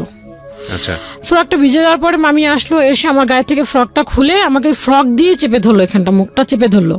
চেপে ধরার পর আমার মামাকে আমার মামা তো বলে নাম ধরে বললো কি, তুমি একটা কাজ করো, তুমি ওকে মেডিকেল না এখানে ফার্মেসিতে নিয়ে যাও। তো মামি বললো কি আমার কাছে টাকা নেই। তো বাড়িয়াল নিয়ে আন্টি বললো কি যে এটা কোনো কথা বললা, বা টাকা নাই আপনার কাছে, আর ওর বাবাকে কে না চিনে, এক নামই তোর বাবাকে চিনে, ও যদি এখন আপনি নিয়ে যান ওর বাবা টাকা এটা বিকালে দিতে পারবে না। কিন্তু মামির কাছে তো টাকা অল টাইম থাকতো এবং এখনো ওনার কাছে টাকা থাকে সবসময়। তো মামি আর নিয়ে গেলেন না নিয়ে যাওয়ার কারণে তো কি করলো, ওই দিয়ে ওই কি যেন প্রাথমিকভাবে ট্যাবলেট দিয়ে করলো, রক্তটা কোনোভাবে থামানোর পরে বিকেলে আমি কাজ শিখতে গেলাম। আমাকে তখন কোনো ডাক্তারের ট্রিটমেন্ট বা কোনো একটা ট্যাবলেট বা কোনো কিছুই দিল না। তো বিকেলে আমি কাজ শিখতে গেলাম, কাজ শিখতে যাওয়ার পর ওইখানে ওই আন্টিটা আমাকে বললো কি যে কি ব্যাপার তোমার এখানে কি হয়েছে, মুখটুক পুরো ফুলে গেল। তো বললো আমি বললাম কলের সাথে বাড়ি খেয়ে আন্টি মাথা কেটে গেছে। ডাক্তার দেখাইছে? আমি কি না আন্টি আমি ইঞ্জেকশনের খুব ভয় পাই, এগুলি দিতে পারবো না। তাহলে তো তোমার পরবর্তীতে সমস্যা হবে। আমি সমস্যা হবে না, এটা কিচ্ছু হবে না, ঠিক হয়ে যাবে। তো আন্টি বললো চলো আমি তোমাকে ডাক্তার দেখাই দিয়ে আসি। তো আমি বললাম না ডাক্তার দেখাবেন, কারণ আমি যদি ওখানে যদি বলতে যাই তাহলে আমার মামা ছোট হয়ে যাচ্ছে, আমি কেন ওখানে এটা বলতে যাবো। হ্যাঁ, এটা আমার নিজে থেকে এসছে, আমি এটা কেন বলতে যাবো। ওরা আমাকে অনেক আদর করতো, ওই আন্টি আঙ্কেলও অনেক আদর করতো। ওরা যদি কোথাও বাসায় কিছু তৈরি করতো আমাকে ডাকতো আর কি, নিজের মেয়ের মতো। ওদের বাসায় কোনো বাচ্চা ছিল না। তো মামি এরকম বাদ পরে কাজ শিখে বাসায় আসলাম। আসার পরে মামি আমাকে 1 টাকা বের করে দিল। 1 টাকা বের করে দিয়ে বললো কি যে না তুই এই টাকাটা দিয়ে তুই একটা ওষুধ কিনে নিয়ে খেয়ে আয়। তো আমি বললাম যে না মামি, আমার এখনো মনে আছে 1 টাকার নোটটা দিল এবং টাকাটা এতটা পুরনো ছিল মনে হচ্ছিল কোনো একটা ডিব্বা থেকে বের করে দিছে আমাকে। তো আমি বললাম না মামি লাগবে না, ভালো হয়ে যাব। তো দেন মামা আসলো, মামা এসে আমাকে জিজ্ঞাসা করলো না যে তোর এখানে কি হয়েছে বা কিভাবে ব্যথা পাইলি বা ওষুধ খাইছিস কি না বা কোনো। তখন আসলে মামা ছিল এরকম মামি ভক্ত, মামি যা বলতেন তাই, এখানে আর দ্বিতীয়বার কোনো কথা বলতো না মামা। এরকম করে চলে গেল। পরে 2 মাস পরে মা আবার ওখানে মাকে বলল যে ওর তো কাজ শেখা প্রায় শেষ, কি করবে। তো মা আবার আমরা যে টয়লেট থেকে কাপড় বানালাম ওইখানে ওই আন্টিটার সাথে কথা বললো যে আমার মেয়ে তো আসতেছে, ও আপনার দোকানে কি নেওয়া যাবে কিনা। তো মা কথা বলার পরে বললো যে হ্যাঁ নিয়ে আসেন। তো এই কথা বলার পরে মা খবর দিল, মা যাইতো মাঝে মধ্যে আমাকে দেখার জন্য। তো দেখতে গেলে তো দেখা গেল এরকম ওইখানে একটা ভাড়াটে ছিল, ওই আন্টিটা আসলে মানুষই বলে যে হয়তো বা কোনো ক্রিমিনালি করা, কিন্তু ওই আন্টিটা আসলে যা দেখতো তাই বলতো। এরকম একটা হইতো যে দেখা গেলো আমি কাজ শিখতাম যে কাপড়টা দিয়ে, ছোটো মামা যে কাপড়টা আমাকে দিত কাজ শেখার জন্য, আমার পিছনে সব থেকে অবদান ছিল ছোটো মামা এবং আমার মা। বড় মামাও ছিল, বড় মামা যদি আমাকে আশ্রয় না দিত দেন আমি কাজ শিখতে পারতাম না। কিন্তু বড় মামা ছোটো মামা তার বিছানার একটা চাদর দিয়েছিল আমাকে কাজ শিখে আর কি করার জন্য, কাজটা শেখার জন্য। তো দেন আমি তো ছোটো মানুষ, আমি একটা মেক্সি কাটিং করে শিখে ওইটা আমি পরে ওই আন্টিটাকে দেখাইছি যে আন্টি দেখেন হয়েছে কিনা। তো আন্টি বলে হ্যাঁ তুমি তো খুব সুন্দর করছো, একটা খুব আমাকে উৎসাহ দিল। দেন মামিয়া এইটা নিয়ে আর কি খুব সে রাগান্বিত যে আমার মেয়েকে কেন একটা প্যান্ট বানাই দিল না। তো ওই আন্টিটা আমাকে বললো যে তুই তো এরকম বাড়ির যে আন্টিটা ছিল, তুই এরকম প্যান্ট তুমি রেশমা বললো যে তুমি এরকম প্যান্টটা বানাইছো, তুমি যে মেক্সিতে বানাইছো তোমার বোনকে তো একটা কিছু দিলা না। তো আমার মামাতো বোনটা এরকম ছিল, ও তো ছোট ছিল, ও দেখা গেল কি যে নিজে নিজে আমার সাথে মামির সাথে বলে দিত যে আম্মু আমাকে আপু মারছে, কিন্তু আসলে আমি কখনোই ওকে মারতাম না। আর আমার ছোটবেলা থেকে অবশ্যই আমি কখনো কোনো ভাই বোনদেরকে মারিনি, আমার মারলে বুঝে খুব কষ্ট লাগে আর কি, ভিতরে খুব কষ্ট পাই আমি। তো দেন এরকম করে মা 2 মাস পরে আমাকে নিয়ে গেল, এবং 2 মাস পরে যখন আমাকে নিল হয়তো বা মেবি তার আগের দিন 2 তারিখ ছিল, আমার এখনও মনে আছে 2002 সালে 2 তারিখ ছিল। দেন তার আগের দিন 1 তারিখে 2001 আপনার হরতাল ছিল, কিছু একটা এরকম কোনো একটা গন্ডগোল। দেন তারপরের দিন গাড়ি বন্ধ হয়ে যাবে, আর আমি যদি 2 তারিখে না আসি 2 তারিখে ওখানে জয়েন করতে পারবো না, এরকম একটা আমাকে বললো। তো মামা রাত্রিবেলা যখন শুনলো যে হরতাল হবে, তো আমাকে এমনভাবে মামি আর কি আমার ব্যাগটা ঘুষাই দিল যে একটা কাজের মানুষকে যেভাবে একটা মানুষ যদি থাকে একটা মানুষের বাসায় অন্ততপক্ষে তার প্রতি একটু মায়া হয়, কিন্তু আমার মামি সেটা করলো না, বরঞ্চ আমাকে রাতে খেতে না দিয়ে ব্যাগটা কোনো মতে বললো না যদি খেয়ে যা, সে ব্যাগটা কোনো মতে ঘুষাই দিয়ে আমাকে দিয়ে দিল, মামা আবার ব্যাগ করবে। তো দেন বাসায় আসলাম, বাসায় আসার পরে দেখলাম যে আব্বু আর কি কথা বলতেছে না, আমাকে দেখে মনে হচ্ছে তার উপরে আকাশ ভেঙে পড়লো। আম্মু আমার চোখের ইশারা দিয়ে বললো কোনো কথা বলিস না, কিন্তু ভাত খাচ্ছে। কি রান্না করলো দেখলাম শুধু পেঁপে রান্না করছে, আর কি যেন একটা তরকারি রান্না করছে নিরামিষ।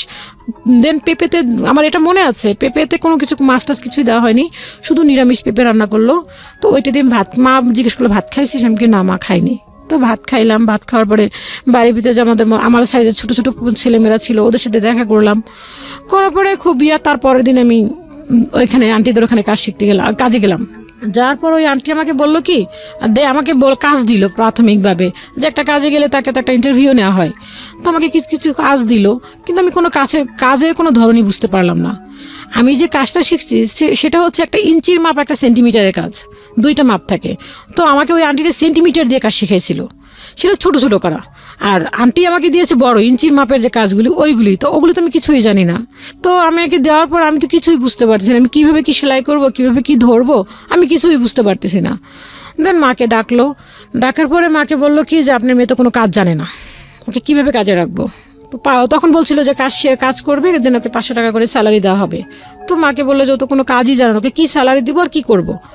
তো মা বললো যে তখন মা আমার প্রতি রাগ হলো যে তুই কী কাজ শিখছিস। আমি কি মা আমি তো এইভাবে করে কাজ শিখছি, আমি তো এরকম করে কাজ শিখি নাই। তো বললো তো আন্টিটা অনেক ভালো ছিল আমি বলবো ওনার কথা, বাট উনি যদি না আমাকে সুযোগটা না দিত তাহলে হয়তো বা দেন আমি কাজ শিখতে পারতাম না। তো উনি আমাকে বললো ঠিক আছে একটা অপশন আছে, সেটা হচ্ছে আপনার মেয়েকে এখানে 3 মাস কাজ শিখতে হবে, আমার এখানে কাজ শিখতে হবে, দেন কাজ শিখতে হবে এরকম নিয়ে সকাল 9টা থেকে দেন রাত 9টা পর্যন্ত বা 8টা পর্যন্ত কোনো টাকা দেওয়া হবে না। তা আম্মা চিন্তা করলো যে এছাড়া তো কোনো ওয়ে নেই, কারণ বাসায় গেলে তো আমি ঠিক মতোই করতে পারবো না, আর এছাড়া আমার তো কোনো কিছু করারও ছিল না। তো আম্মা বললো যে ঠিক আছে তাই করবে। তো আমি সেই সকাল 9টায় যেতাম, তখন হয়তো মেবি বয়স 13 কি বা 12.5 কি 13 হবে এরকম আর কি। তো 9টার সময় কাজে যেতাম, সারাদিন ওখানে থাকতাম, দুপুরে 1 ঘন্টার জন্য খাবারের টাইম দিত, দেন আমি আবার রাতে কাজ করতাম। তা আম্মু এরকম করে কাজ শিখতে শুরু করলাম। দেন 1 বছর পরে আমার না দেখা যাচ্ছে কি আমি দোকান থেকে হাঁটতে হাঁটতে আমার নিঃশ্বাসটা গরম হয়ে যেত, আমি হাঁটতে পারতাম না, দম ফেলতে পারতাম না। আমি দম ফেলতে গেলে কিছু একটা শক্ত কিছু ধরে দম ফেলতে হতো, কষ্ট হতো, নিঃশ্বাস নিতে পারতাম না। তো মাকে বললাম মা আমি নিঃশ্বাস নিতে পারতেছি না। তো মা বললো কেন কি হয়েছে, আমি কি জানি না মা আমার না খুব কষ্ট হয় শ্বাস করতে গেলে। তো বললো যে না হয়তো কোনো পর আম্মা অতটা গুরুত্ব দিল না যে ঠিক হয়ে যাবে। তো দেখা গেলো আস্তে আস্তে আমার জিনিসটা আরও বেড়ে গেল, তো মামা বললো কি ও দেন এর ভিতরে মামা আবার আমাকে নিয়ে একটা মার্কেটে গেলো, মার্কেটে গিয়ে আমার জন্য একটা স্যান্ডেল কিনবে। তো স্যান্ডেলটা কিনতে গিয়ে অনেক ঘোরাঘুরি, আমার চয়েস হচ্ছে যে পছন্দ না হলে আমি কিনতাম না। তো মামার স্যান্ডেল কিনতেছে আর এসে বলতেছে যে আপা আপনার মেয়ের জন্য আপনার মেয়ের স্যান্ডেল কিনতে গেছে এত ঘোরাঘুরি যে স্যান্ডেলই তার পছন্দ হয় না, আপনার মেয়ের জন্য পাত্র দেখতে গেলেও সেম কাহিনী করবে, ওর জন্য কোনো পাত্র পাওয়া যাবে না খুঁজে, এরকম একটা মামা কথা বললো, হাসাহাসি করলো। তো তার মামা বললো কি ওর নাকি সমস্যা হয়েছে আপা। পরে মা বললো যে হ্যাঁ ও বলতেছে ওর নাকি শ্বাস গরম হয়ে যায়, ও নাকি শ্বাস নিতে পারতেছে না, দম ফেলতে পারতেছে না। তো মা বললো যে তার ফার্মগেটে একটা ডক্টর আছে, ফার্মগেটের ডাক্তার হচ্ছে বিয়নার্ড আর কি ডক্টর বার্নার্ড। তো ওই ডাক্তারের কাছে নিয়ে গেলো, ডাক্তারের কাছে নিয়ে গিয়ে যাওয়ার পরে ডাক্তার বললো কি উনি আমার কথাগুলি শুনে বললো তুমি কি কোনো টেনশন করো? তো আমি বললাম যে না আমি তো কোনো টেনশন করি না, আমার কিসের টেনশন, আমি কাজ করি, আমি দোকানে যাই আসি খাই এই। তো ওই দোকানে কাশিয়ে তো এই কথা বলার পরে তো ওই এরকম করে শ্বাস ফেলতে পারতেছি না, কিন্তু এর মাঝখানে ওই আন্টিটার কাছে কাজ শিখি। কিন্তু ওই আন্টিটা কী করতো যখন কোনো কাপড় কাটিং করতো আমাকে দেখতে দিত না, সে কী করতো যখন আমি না থাকতাম তখন কাটিং করতো, আমি আবার কি করতাম সে যখন টুকরোগুলি ফেলে দিত ওই টুকরোগুলি আমি রেখে দিয়ে ওইটি দিয়ে আমি আন্টি যখন দোকান থেকে চলে যেত দেন ওনার একটা ইয়ে ছিল সহকারী ছিল, ওই ছেলেটা ওদের বাসায় কাজও করতো দেন ওর দোকানটাও সামলাতো, ওই ছেলেটাকে বসায় রাখতো যে যাতে আমি কোনো কাপড় টাপড় কোনো কিছু এদিক ওদিক না করি এই সেই। তো ছেলেটা কখনোই যেত না, যখনই দেখতাম ও চলে যেত তখন আমি টুকরো কাপড়গুলি দিয়ে নিজে নিজে ট্রাই করতাম যে দেখি ডিজাইন কাটি বা আন্টি দেখতাম যে কাপড়টা সেলাই করতে দিত ওইটা ফলো করতাম যে কীভাবে সে কাটিং করলো। তো ওটিতে ছোটো ছোটো করে কাপড় কাটতাম, তো কাটতে গেলে অনেকগুলি টুকরা দিয়ে আমি অনেকগুলি হাতে সেলাই করে অনেকগুলি কাপড় তৈরি করছিলাম। তো দেখা যেত কি ওই বাড়ির থেকে যে বাড়িতে থাকতাম ওই বাড়ির ভাড়াটিয়াদের কাছ থেকে বলতাম আমি কাজ জানি, নিজে বলতাম আমি কাজ জানি, তো বলতো আমাকে একটা জামা তৈরি করে দাও। তো করতে করতে দেখা গেল কি এক ভাইয়া ছিল আর কি উনি আর কি আমাদেরকে বোন বলে ডাকতো, অনেক আদর করতো। তো উনি মনে করতো কি আমি কাজ পুরোপুরি কমপ্লিটলি জানি, আমি ওনাকে এর মাঝখানে কথা ভুলে গেছি। তো আন্টিকে যখন কাজ শিখতেছি তো কাজ শিখতে শিখতে 2 মাসের মাথায় আমার কাজ পুরো কমপ্লিট হয়ে গেল, একদম ফুল কমপ্লিট, আমি এখন কাজ করতে পারি। দেন তখন উনি আমাকে 500 টাকা বেতনের জব দিল। তখন এই মাঝখান থেকে তখন এই কাজগুলি করতাম, করার পরে বাড়ির ভাড়াটিয়াদের কাছ থেকে অর্ডার নিতাম, নিয়ে টুকটাক কাজ করতাম। তো ওই ভাইয়াটার কাছে গেলাম, ভাইয়াটার কাছে যাওয়ার পরে বললাম যে ভাইয়া উনি তখন আমি মনে করতাম আমি কাজ শিখছি, তো ওই আপাকে আমি কাজ শিখাতে পারবো। তো দেখলো কি যে আমি কাজ শিখাচ্ছি না, তো ভাইয়াকে বললাম আমি অর্ডার নিয়ে আসলে ওই ভাইয়ার মেশিনে কাজ করতাম। তো দেন উনি একদিন আমাকে বললো কি যে আপার মেশিনে কাজ করতে গেলাম, যাওয়ার পর ওই একটা কাজের একটা ববিন কেস আসছে, ওইটা না হলে কাজ সেলাই করা সম্ভব না, ওই ববিন কেসটা উনি লুকায় রাখছে কোথায় চালু ড্রামের ভিতরে। তো আমি ববিন কেস খুঁজতে ববিন কেস পাচ্ছি না। তো আপাকে বললাম আপা ববিন কেসটা কোথায়? তো আপা বললো কি যে ববিন কেস তুই কোথায় গেছিস তুই ভালো জানিস, কালকে তুই কাজ করছিস, আমি তো আর কাজ করি নাই। তো এই কথা বলার পর আমার খুব কষ্ট লাগলো, দেখাবার তুই বের কাপড়ের মধ্যে করে চুরি করে নিয়ে গেছিস কিনা। তা আমার না জিনিসটা শুনি এত কষ্ট লাগলো যে আমি একটা সামান্য ববিনকে চুরি করে নিয়ে যাব, আমি তো সারাদিন যেখানে থাকি সেখানে তো অনেক কাপড় থাকে অনেক কিছুই থাকে, আমি তো কখন সেগুলি নিয়ে আসি না আর আমি একটা সামান্য ববিন কেস নিয়ে যাব। দেন আমি রাস্তায় উঠলাম, উঠে আমি ভাইয়াকে খুঁজে বের করে আমি ভাইয়াকে বললাম ভাইয়া ববিন কেসটা কোথায়? উনি কি করলো ববিন কেস ড্রাম থেকে বের করলো। তা আমি বললাম যে ভাইয়া দেখছেন আমি যে ববিন কেস যে নেই সেটা আপনার প্রমাণ হলো। তো এই কথাটা এসে মামাকে বললাম, বাবাকে তো কিছু বলতে পারতাম না, বাবা তো সে হচ্ছে ওই যে 500 টাকা করে যে স্যালারিটি পেতাম ওই টাকাটা আব্বাকে দিতাম, আব্বা ওইটা নিয়ে খুব করতো, যা পাইতাম সবই জানতো যে আমি এই টাকা পাচ্ছি। দেন আমি যখন রাতে কাজ করতাম মানুষের টুকটাক কাজ করতাম, দেখা যায় 3 পিস সেলাই করতাম, 50 টাকা দিত, 60 টাকা দিত, একটা ব্লাউজ করতাম 15 টাকা 20 টাকা দিত, ওইটা নিজের মন মতো আর কি কিছু একটা কিনে খেতাম। তো মামাকে বলার পরে মামা কি করলো আমাকে একটা মেশিন কিনে দিল, মেশিনটা কিনে দিল এরকমভাবে আমি মামাকে বললাম মামা এরকম। তো মামা আমাকে একটা মেশিন কিনে আমার দোকানে গেল, মেশিনটা এনে আমার বাসায় রেখে মামা দোকানে গিয়ে বললো কি চল বাসায় চল। আমি কি কেন মামা, আমি কি কেন আজকে কি আমাদের বাসায় খাবেন? কয় না খাবো না, হ্যাঁ খাবো তুই চল। তো গিয়ে দেখলাম কি ঘরে মেশিন, আমি এতটা খুশি যে মেশিনটা পেয়ে যে ঈদেও এতটা মানুষের খুশি হয় না। তো মেশিনটা পেলাম, পাওয়ার পরে এখন আমি আর কি টুকটাক অর্ডার নিচ্ছি, ওই আন্টিকে দিয়ে কাপড় কাটাচ্ছি, সেলাই করতেছি। তো এরকম করতে করতে যখন আমার ওই যে কষ্টটা লাগলো, শ্বাস করতে কষ্ট হচ্ছে, ডক্টর কাছে যাচ্ছি, কোনো ডক্টরই কোনো রোগ ধরতে পারতেছে না, সবাই বলতেছে হিস্টোরিয়া। তো এই ডাক্তার বললো তুমি কোনো টেনশন করো? তা আমি বললাম না আমি কোনো টেনশন করি না। তাহলে তোমার কেন এরকম হবে? এটা তো সাধারণত যারা চিন্তা করে সারাক্ষণ তাদের জন্য এরকম একটা হতে পারে, বা কোনো দিক দিয়ে কোনো কষ্ট পেলে কোনো রিলেশন করলে তারা হয়তো এরকমভাবে কষ্ট পেতে পারে। তোমার কেন কিসের কষ্ট, তুমি কেন কিসের চিন্তা করো? তো মাকে জিজ্ঞেস করলো, মাকে বললো যে না আমার মেয়েতে এরকম কোনো কিছু দেখতে পারতেছি না। তো এই কথা বলার পরে তো এরকম করতে অনেকটা ডাক্তার দেখালো, বেশ কয়েকটা ডাক্তারই দেখানোর পর কোনো ডাক্তারই কোনো রোগ ধরতে পারছে না, সেম ওই একই কাহিনী যে আমার শ্বাসকষ্ট, আমি নিঃশ্বাস ফেলতে পারছি না। কিন্তু এটা দিন দিন আরও বেড়ে যাওয়ার পরে এক পর্যায়ে চলে গেল। এখন আর কি ডাক্তাররা সবাই একই কথা যেহেতু বলছে, এখন বলে দেখেন আপনার মেয়ে কোথাও কোনো রিলেশন করছে, দেন সেক্ষেত্রে আপনার মেয়ে কষ্ট পেয়েছে, এরকম কিছু একটা। তো আম্মু আমাকে বললো, আমাদের ফ্যামিলিটা এরকম ছিল যে পিছনে আবার যেতে হয়, সেটা হচ্ছে যে যখন ক্লাস 2তে পড়ি তখন আমার মামা একটা কথা বলেছিলেন যে তোমরা যা কিছু করো না কেন, আমি আর আমার বোন আর আমার এক খালাতো বোন আছে, তো ওই তিনজনকে বলেছিল যে তোমরা এমন কোনো কিছু করো না যাতে কেউ তোমাদেরকে বদনাম বলে বা বলে যে অমুকের ভাগ্নিটা এরকম দেখছি, অমুক ছেলের সাথে ঘুরে বেড়াচ্ছে বা অমুক একটা খারাপ কিছু করছে, এটা তোমাদের মাথায় রেখো। যদি পছন্দ হয় দেন বলো যে হ্যাঁ আমার পছন্দ হয়েছে, আমি ওর সাথে যাব, এরকম। তখন আমার খুব ছোট, ওই কথাগুলি মাথায় থাকতো যে মামা তো এই কথা বলে দিয়েছে যে কারণ যদি কোনো ছেলের সাথে কথা বলি দেন খারাপ দেখলে তো অবশ্যই মানুষই খারাপ বলবে। তো মা আমাকে জিজ্ঞেস করলো তুই কি কারোর সাথে কোনো রিলেশন করছিস? আমি কি না মা, আমি তো কারোর সাথে কোনো সম্পর্কই করিনি। তো মা আমাকে এমনভাবে ধরলো, তো আমি ইঞ্জেকশনকে খুব ভয় পেতাম। তো এখানে একটা ফার্মেসিতে নিয়ে গেলো ইঞ্জেকশন দেওয়ার জন্য, আমাকে বললো কি তুমি যদি এখন সত্য কথা না বলো দেন তোমাকে আমি ইঞ্জেকশন দিয়ে দিব। তো আমি ভয়ের চোটে বললাম যে হ্যাঁ আমি যখন আমি ক্লাস 6 থেকে 7-এ উঠে যখন পড়াশোনা করে যখন ঢাকায় আসছি তখন একটা ছিল আমাকে একটা চিঠি দিয়েছিল, তো এটা আমি কাউকেই বলিনি কোনোদিন। ওই চিঠিটা আর কি বলছিল তোমাকে আমার পছন্দ এই সে, ওই বাড়ির ভাড়াটি একটা ছেলে। তো এই কথাটা আমি মাকে বলে দিলাম যে মা আমাকে না, ওর নাম হচ্ছিল খোকন, মা আমাকে না খোকন না এই একটা চিঠি দিছিল। মা তো প্রচুর পরিমাণ রেগে মেগে, মা বললো কি তার মানে তোর খোকনের সাথে সম্পর্ক ছিল এই সেই। তো মামাকে আমার এক আম্মুর চাচাতো ভাই ছিল আর কি বাড়ির পাশে, তো ওনাকে বললো, উনি চিনতো ভালো করে, তো বললো যে এই ব্যাপার, ওর কানে মনে হয় এই হয়েছে। দেখা গেল যে না ওটাও কোনো কিছু না। দেন এখন এই জিনিসটা রোগটা এতটা বেড়ে গেল যে আমি আসলে কি যে কাজ করবো কি, কাজই করতে পারতেছি না। আর এটা উঠলে যখন আমি নিঃশ্বাসটা নিতে পারতাম না, দেখা যায় 4টা যে ছেলে আমাকে ধরে রাখতে পারতো না। এতটা শক্তি কোত্থেকে আসতো একমাত্র উপরালে ভালো জানেন। যখন দমটা ফেলতাম তখন আমার শরীরের কোনো শক্তি থাকতো না। তো বা এইটা নিয়ে তার কোনো ইয়েই ছিল না যে আমার মেয়েটা অসুস্থ, যে ওর এরকম হচ্ছে, তার এরকম কোনো ইয়েই ছিল না। সে নিজের মতো করে চলছে, খাচ্ছে, এরকম। তো একদিন এরকম আমি খুবই অসুস্থ, এরকম একটা পর্যায়ে আমাকে দোয়া টোয়া পরে ফুটে দিয়ে আমাকে আর কি যে অ্যাকচুয়ালি মারা যাবে এরকম একটা অবস্থা।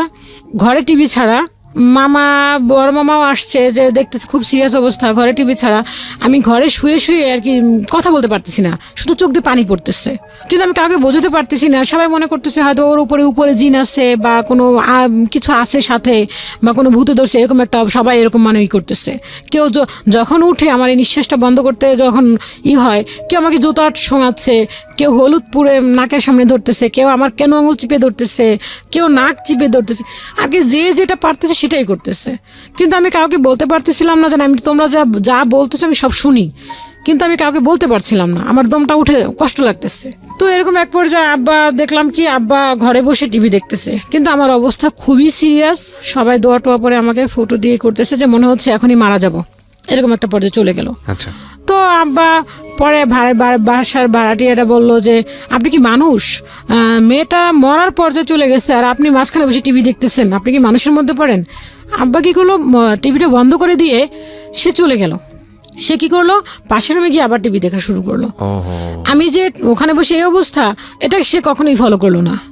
তো আমার বড় মামার চোখে, আমার নানু মারা গেছে, আমার বড় মামা কান্না করে নাই, কিন্তু আমার অবস্থা দেখে আমার বড় মামা কাঁদতে কাঁদতে বের হয়ে যাচ্ছে বাসা থেকে। তখন আমার ছোট মামা ঢুকতেছে যে কি দেখতে যাচ্ছিস, লাশ দেখতে যাচ্ছিস, যাই দেখ মেয়েটার অবস্থা। আর ওর বাপে টিভি দেখতেছে পাশে বসে বসে, ওর বাপে কোন। তো আমার কাছে তখন মনে হচ্ছিল আমি একটা তরমুজ খাবো, আমার মনে একটা হলো। ঠিক তখনই মামা একটা তরমুজ নিয়েই আসছে আর কি, মনের একটা হলো যে খেতে পারতাম, কাউকে বলতে পারতেছিলাম না, বাট মনের একটা ইচ্ছা ছিল। মামা নিয়ে আসলো, আসার পরে মাকে বললাম ইশারা দিয়ে, মা আমি খাবো। তো মা এরকম ভাবেই করলো, কেটে দিল। তো ডাক্তার আমাকে অনেক ডাক্তার দেখালো, ডাক্তার বললো যে ওর জন্য এখন ট্রিটমেন্ট হচ্ছে যে ওকে ঘুমের ঔষধ। আচ্ছা। ওকে যদি আপনি জাগায় রাখেন তাহলে ও এরকম অবস্থা হয়ে যাবে, যদি ওকে ঘুমের ভিতরে রাখেন দেন তাহলেও ভালো থাকবে। তো আমাকে এরকম করে আম্মু সকালবেলা আর কি ওষুধ দিয়ে ঘুম পাড়ায় রেখে যেত, দেন আম্মু দুপুরে আসতো, এসে আম্মু আমাকে গোসল করাইতো, খাওয়াইতো, আবার দেন আমি ঘুমাই যেতাম। কিন্তু আমার সামনে কে আসলো, কিন্তু কানে শুনতাম, কে আমার সামনে আসলো কে গেল এটা আমি কখনোই চিন্তা করতে পারিনি। মনে হচ্ছে একটা অ্যাবনর্মাল টাইপের একটা মানুষ হয়ে গেছিলাম। তো এরকম করতে করতে যে যা বলতো তাই আম্মা ট্রিটমেন্ট করতো। বাদ দেওয়া যদি কোনো একটা বাদ দেওয়া যদি এসে বলতো যে হ্যাঁ তোমার মেয়ে এ হয়েছে, তোমার মেয়েকে ভালো করতে পারবো, আম্মু তাই করতো আর কি। যদি বলতো যে এইটা করতে পারলে তোমার মেয়ে ভালো হবে, আম্মু সেটাই করতো। তো কি কারণে রোগটা ভালো হয়েছে আল্লাহ ভালো জানে, আল্লাহর কাছে তার শুকরিয়া আদায় করি যে ভালো হয়ে গেছে। তো এরকম এক পর্যায়ে আব্বু আর কি আমার তখন আর কি ওইখান থেকে ওই আন্টি উনি লন্ডনে চলে যাবে, তো আমি অসুস্থ অবস্থায় আন্টি আমাকে ছুটি দিল। তো আন্টি বলে যে ও সুস্থ হয়ে আসুক তারপরে দিন আমি নিব। তো আন্টি আসলো আমাকে দেখতে, এসে দেখে যে আমি বিছানায় শোয়া। তো আন্টি বলে যে আমি তো এখন লন্ডন যাব, আমার তো এখন ওকে দরকার, ও কি এখন কাজ করতে পারবে? তো আমি যদি ওখান থেকে চাকরিটা চলে যায় তাহলে তো আমি খাবো কি, আমার আব্বাকে তো আমাকে টাকা দিতে হবে। তো আমি আবার ওইখান থেকে আস্তে আস্তে করে গেলাম। পরে যাওয়ার পরে ওনার মেয়ে ছিল, ওই আন্টিটার মেয়ে ছিল যথেষ্ট পরিমাণ রাগী, ওনার মেয়ে যা বলতেন তাই। তো ওইখানে গেলাম, ওই আপুটার সাথে মিললো না আমার। আচ্ছা, হ্যাঁ, ওই আপুটা যথেষ্ট পরিমাণ রাগী এবং খুব বদমেজাজি টাইপের একটা মেয়ে। ওকে। তো ওইখানে কাজ করলাম, কয়েকদিন কাজ করার পর ওনার সাথে আমার সাথে খুব আর কি রাগারাগি হলো। তো রাগারাগি হওয়ার পর ওনার কাছ থেকে, আমিও তো ছোট ছিলাম, খুব রাগান্বিতও ছিলাম আমিও। তো আমি ওনার কাছ থেকে চলে আসলাম। চলে আসার পরে এখন আমি কি করব, এখন তো আমাকে একটা কাজ খুঁজতে হবে। ওখান থেকে যে আমি কাজ শিখছি, আমি ভয়ে বেরোচ্ছি না যে আমি যে কাজটা শিখছি, কিন্তু আমি ওখান থেকেও কাজ করতাম, দেন বাসায় এসেও আবার টুকটাক কাজ করতাম মেশিনে। দেখা যায় 9টা পর্যন্ত এসে আবার 10টা পরে কাজ করতাম, রাত 2টা-3টা পর্যন্ত করতাম, করে আবার ঘুমাইতাম, সকালে উঠে আবার যেতাম, এরকম আর কি একটা ইয়ে ছিল আমার। তো ওখান থেকে বের হবো ভাবতেছি কোথায় যাব, কি কার কাছে যাব, আর এই কাজটা আমার ভালো কি না খারাপ, আমি কি করে কাজ করব। একা একা চিন্তা করতে করতে একটা টেলার আবার যোগাযোগ করলাম যে ভাই আমাকে কাজে নিবেন। তা ওই এলাকাতেই ছিল। তো ওইখানে যাওয়ার পরে বললো যে আপনি কি সব কাজ জানেন? আমি টুকটাক বললাম হ্যাঁ আমি সব কাজ জানি। তো ওরা আমাকে নিল, নেওয়ার পর আমাকে 1000 টাকা স্যালারি ধরলো। তো 1000 টাকা স্যালারি ধরার পরে আমাকে বলে প্রোডাকশনে কাজ করতে হবে, যত পিস কাজ করবেন দেন তত পিস টাকা হবে। তো আমি বললাম যে এটা তো আমি কখনো করি নেই, ঠিক আছে করে দেখি, ট্রাই করে দেখি। তো আমি করলাম, কয়েকদিন করার পরে দেখলো যে না আমি টুকটাক করতে পারতেছি, অত যে আহামরি করতে পারতেছি তা না। তো করলাম, করার পর ওখানে দেখলাম যে আর কি প্রত্যেকটা কাজের ক্ষেত্রেই তো একটা মানুষের ভালো মন্দ থাকে। তো দেখলাম ওখানে ভালোটা দেখা যায়, একটা কাজ করলাম ভালো না হলেও খারাপ হলেও দেখা যায় বেশি ওইটাকে মেশিন করতো, প্রাধান্য দিত যে হ্যাঁ আমি ভালো কাজ করতেছি না এই সেই। তো ওইখান থেকেও চলে আসলাম। চলে আসার পর এখন চিন্তা করতেছি কি করব। তো একদিন একটা লোক বললো যে তুমি ওই একটা কারখানায় ঢুকলে তোমাকে প্রতি মাসে 2000 টাকা স্যালারি দিবে, তুমি কি ওখানে করবা? তখন আমি চিন্তা করলাম 2000 টাকা স্যালারি, তার মানে অনেক টাকা। আমার কাছে মনে হয় 2000 টাকা মানে অনেক টাকা। আমি মহা খুশি। 2000 টাকা মানে তাহলে আব্বাকে আমি 1000 টাকা দিয়ে 1500 টাকা দেবো, 500 টাকা করে আমি রেখে দেবো। আমি এটা চিন্তা করলাম।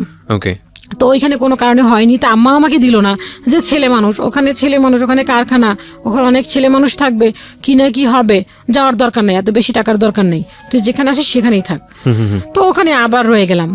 ওখানে মহিলা ছিল, আপুটা আসতো সবসময় দোকানে বসতো, কাজ করতো, ফলো আপ করতো।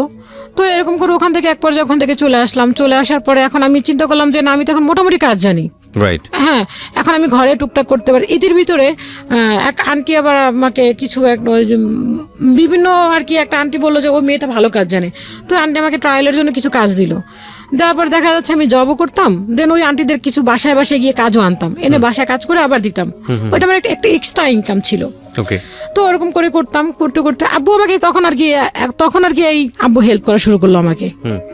দেখা যাচ্ছে যে আমি কাজ করে আসছি, আমাকে ওই মেশিনের কিছু কাজ যদি হেল্প করা লাগতো সে আমাকে হেল্প করতো, হাতে কাজ টাজ করা লাগলে হেল্প করে দিত। তখন আর মুভমেন্টটা তার চেঞ্জ হয়ে গেল। দেন এরকম করতে করতে দেখা গেল যে আব্বু ওই আম্মুর সাথে টর্চারিংটা কমলো না। দেখা গেল তেল দিত হিসাব করে, চাল দিত হিসাব করে।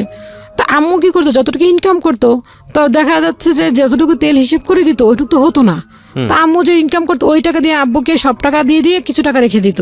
ওই টাকা দিয়ে আম্মু আবার তেল কিনে আম্মু আবার ওখানে পোড়াইতো। তো এরকম এক পর্যায়ে করতে করতে আমি একটা দোকানে ঢুকলাম যে আমি কাপড় কাটিং করতে পারি, যাকে বলে কাটিং মাস্টার।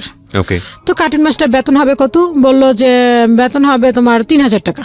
আচ্ছা, হ্যাঁ তো 3000 টাকা, কিন্তু ওখানে অপশন হচ্ছে কাটিংও করতে হবে, দেন সেলাইও করতে হবে, দুইটাই করতে হবে। তা আমি বললাম যে হ্যাঁ আমি করবো, সমস্যা নেই। তো ওইখানে বললো যে ঠিক আছে, ঢুকলাম 3500, তখন 3000 টাকা ঢুকলাম। আমি বললাম যে পরে কিছুদিন পরে বললাম যে না আপু আমাকে একটু বাড়াই দিতে হবে।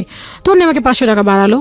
বাড়ানোর পরে ওই আপুটার আসলে দোকানটা ভালো করে চলতো না, কারণ আমি তো যেটা সত্য কথা তখন তো ভালো করে কাজ জানতাম না, একটা কাস্টমারকে কীভাবে হ্যান্ডেল করবো ওভাবে ভালো আমি করতে পারতাম, ভয় পেতাম যে কাজটা ভালো হচ্ছে না খারাপ হচ্ছে, আমাকে কাস্টমারকে কমপ্লেন করবে, এইটা চিন্তা করতাম, ভালো করে পারতাম না আর কি। তারপর সাহস করতাম যে না আমাকে এটা করতে হবে। তো আপু আমাকে এক সময় বললো কি যে দেখো দোকানটা তো চলছে না, দোকানটা তুমি একটা কাজ করো, তুমি দোকানটা কিনে নাও। দোকানটার দাম ছিল 60,000 টাকা আর কি, সব কিছু নিয়ে 60,000 টাকা আমাকে দিতে হবে। তো আমি বললাম আপু, তখন আমার চিন্তা যে আমি তো কাজই মনে মনে ভাবলাম, আমি ওনাকে বললাম না, আমি তো ভালো করে কাজই জানি না, আমি 60,000 টাকা নিয়ে দোকান ভাড়া কিভাবে দিব, দোকান ভাড়া গল্প এটা হ্যাঁ আমি তো মানে আপনার জন্য এই 60,000 টাকার হিসাব কত সালের এটা? এটা হচ্ছে আপনার 2005-এ। 2005। হ্যাঁ ও সরি, এর মাঝখানে আমি কথা ফেলে এসেছি। সেটা হচ্ছে এই পর্বটার আগে হচ্ছে, সেটা হচ্ছে যখন আব্বু আর কি আমি কাজ করা শুরু করলাম, তো আব্বুকে দেখলাম কি সারাক্ষণই ঘরের ভিতরে এসে দেখতাম ওই টর্চারিংটা।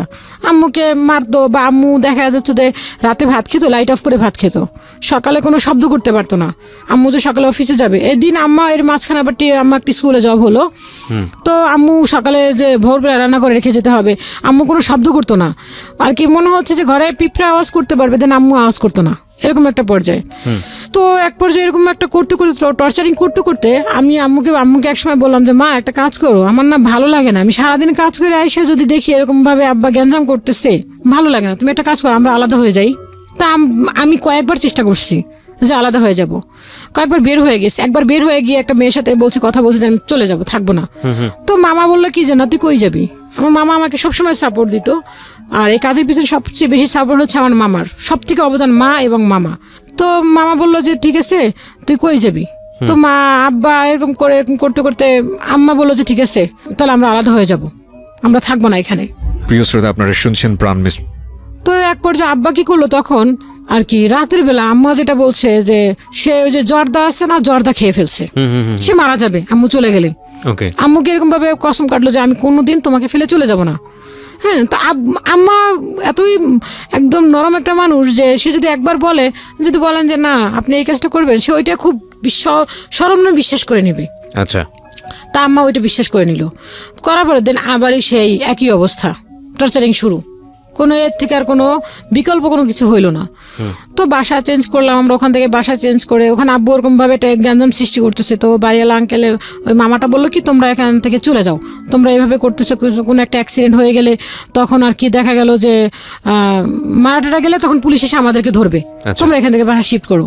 দেন আব্বু এরকম গ্যাঞ্জাম সৃষ্টি করতেছে, আমার ভাই আবার এর মাঝখানে একটা মেয়ের সাথে রিলেশন করলো, তখন খুবই ছোট, ওইটা নিয়ে অনেক কিছু। তো ওরা ওই মামিটার মাও আবার ওই মামিটা বিচার দিল বাড়িওয়ালাকে।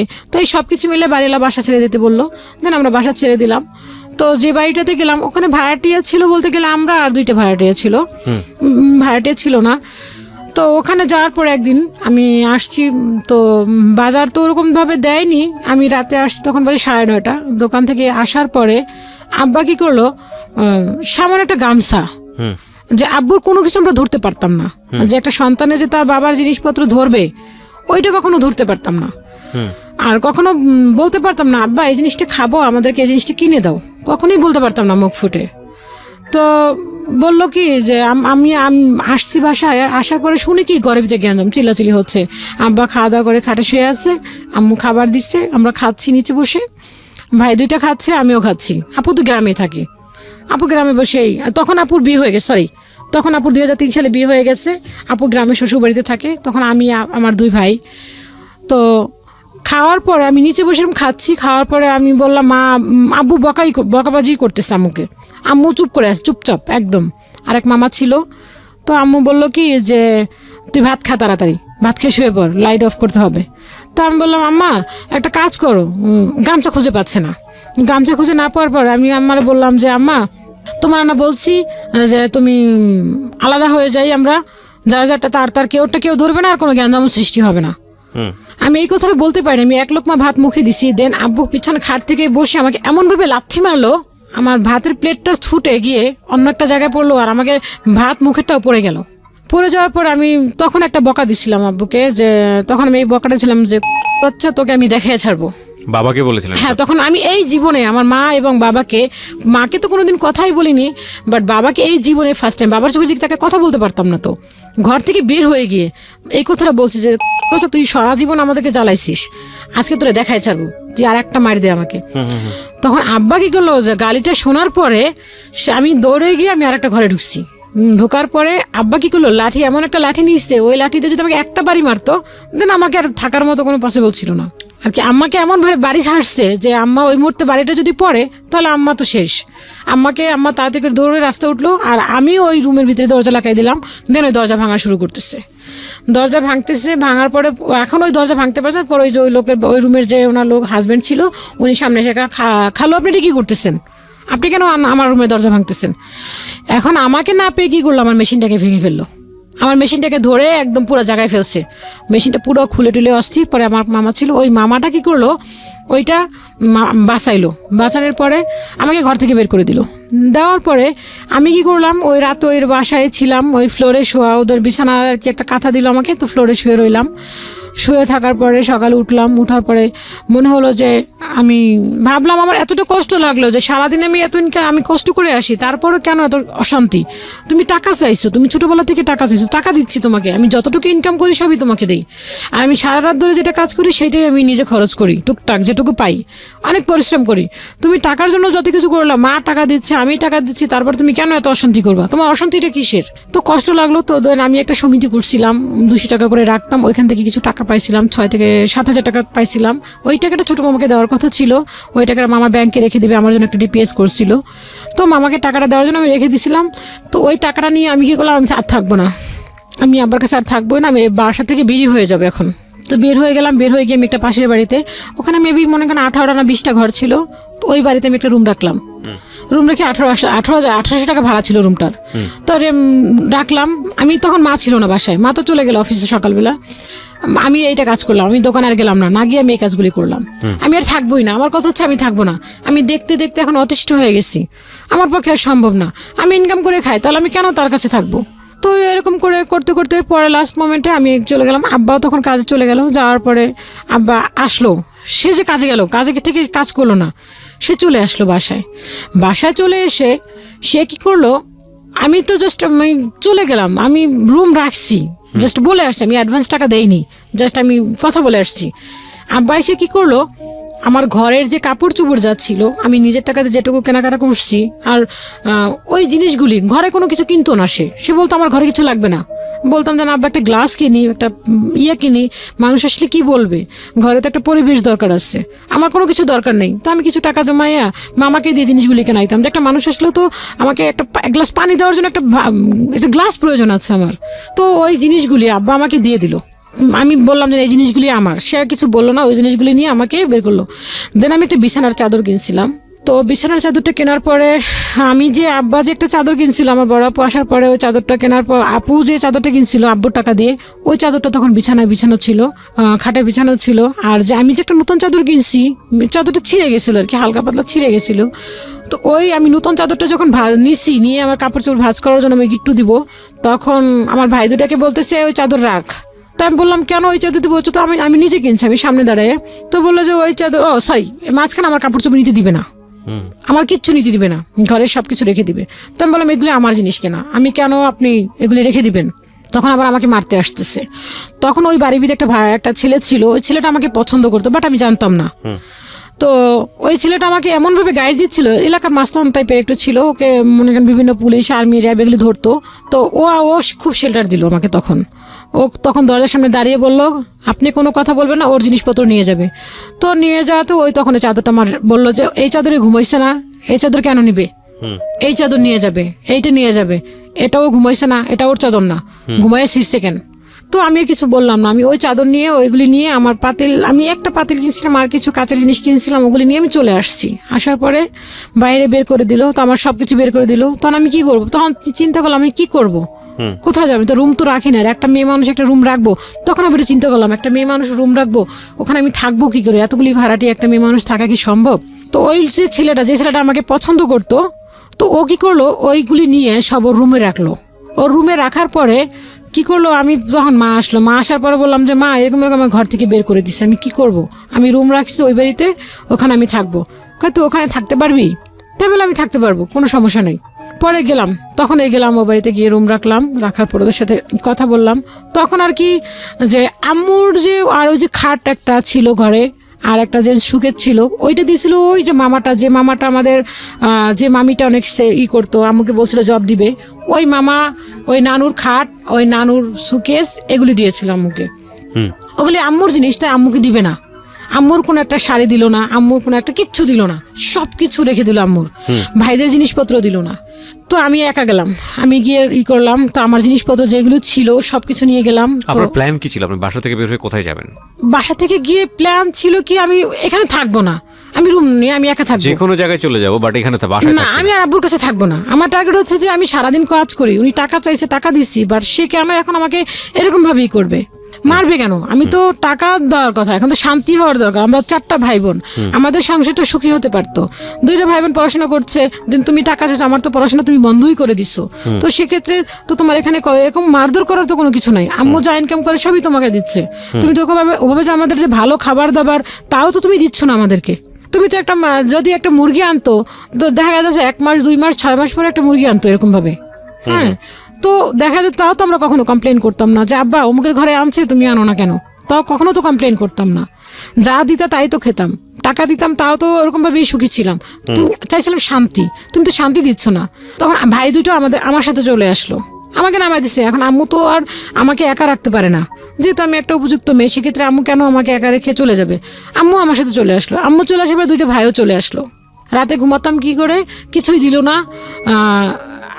ফ্লোরে, শুধু ফ্লোরে আমার ভাইদের ব্যাগ ছিল, দেন আমার কিছু টুকরো কাপড় ছিল, জামা ছিল, ওগুলি মাথায় দিয়ে ঘুমাতাম।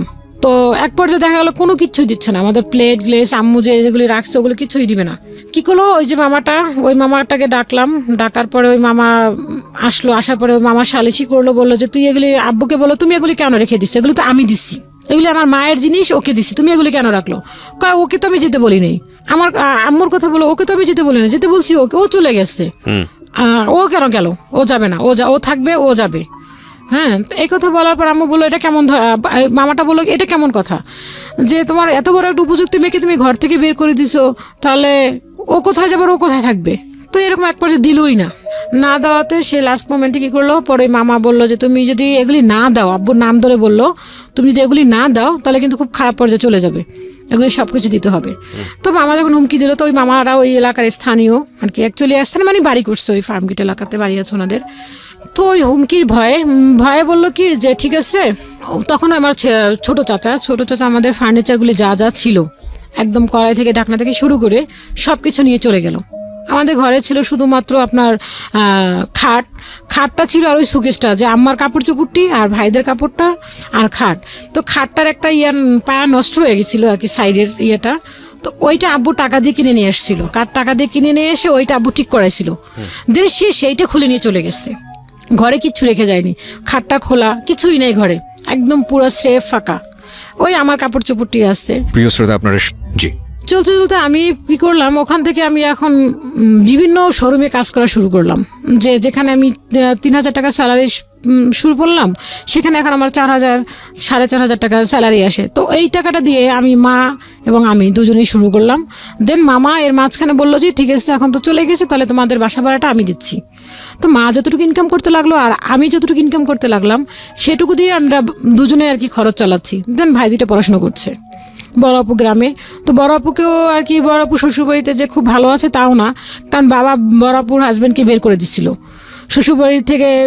যদি একটা জামাইকে বের করে দেয়, সবাই তো ভালো মাইন্ডে নেয় না, আমার দুলাভাইটা একটু আর কি বদমেজাজে ছিল।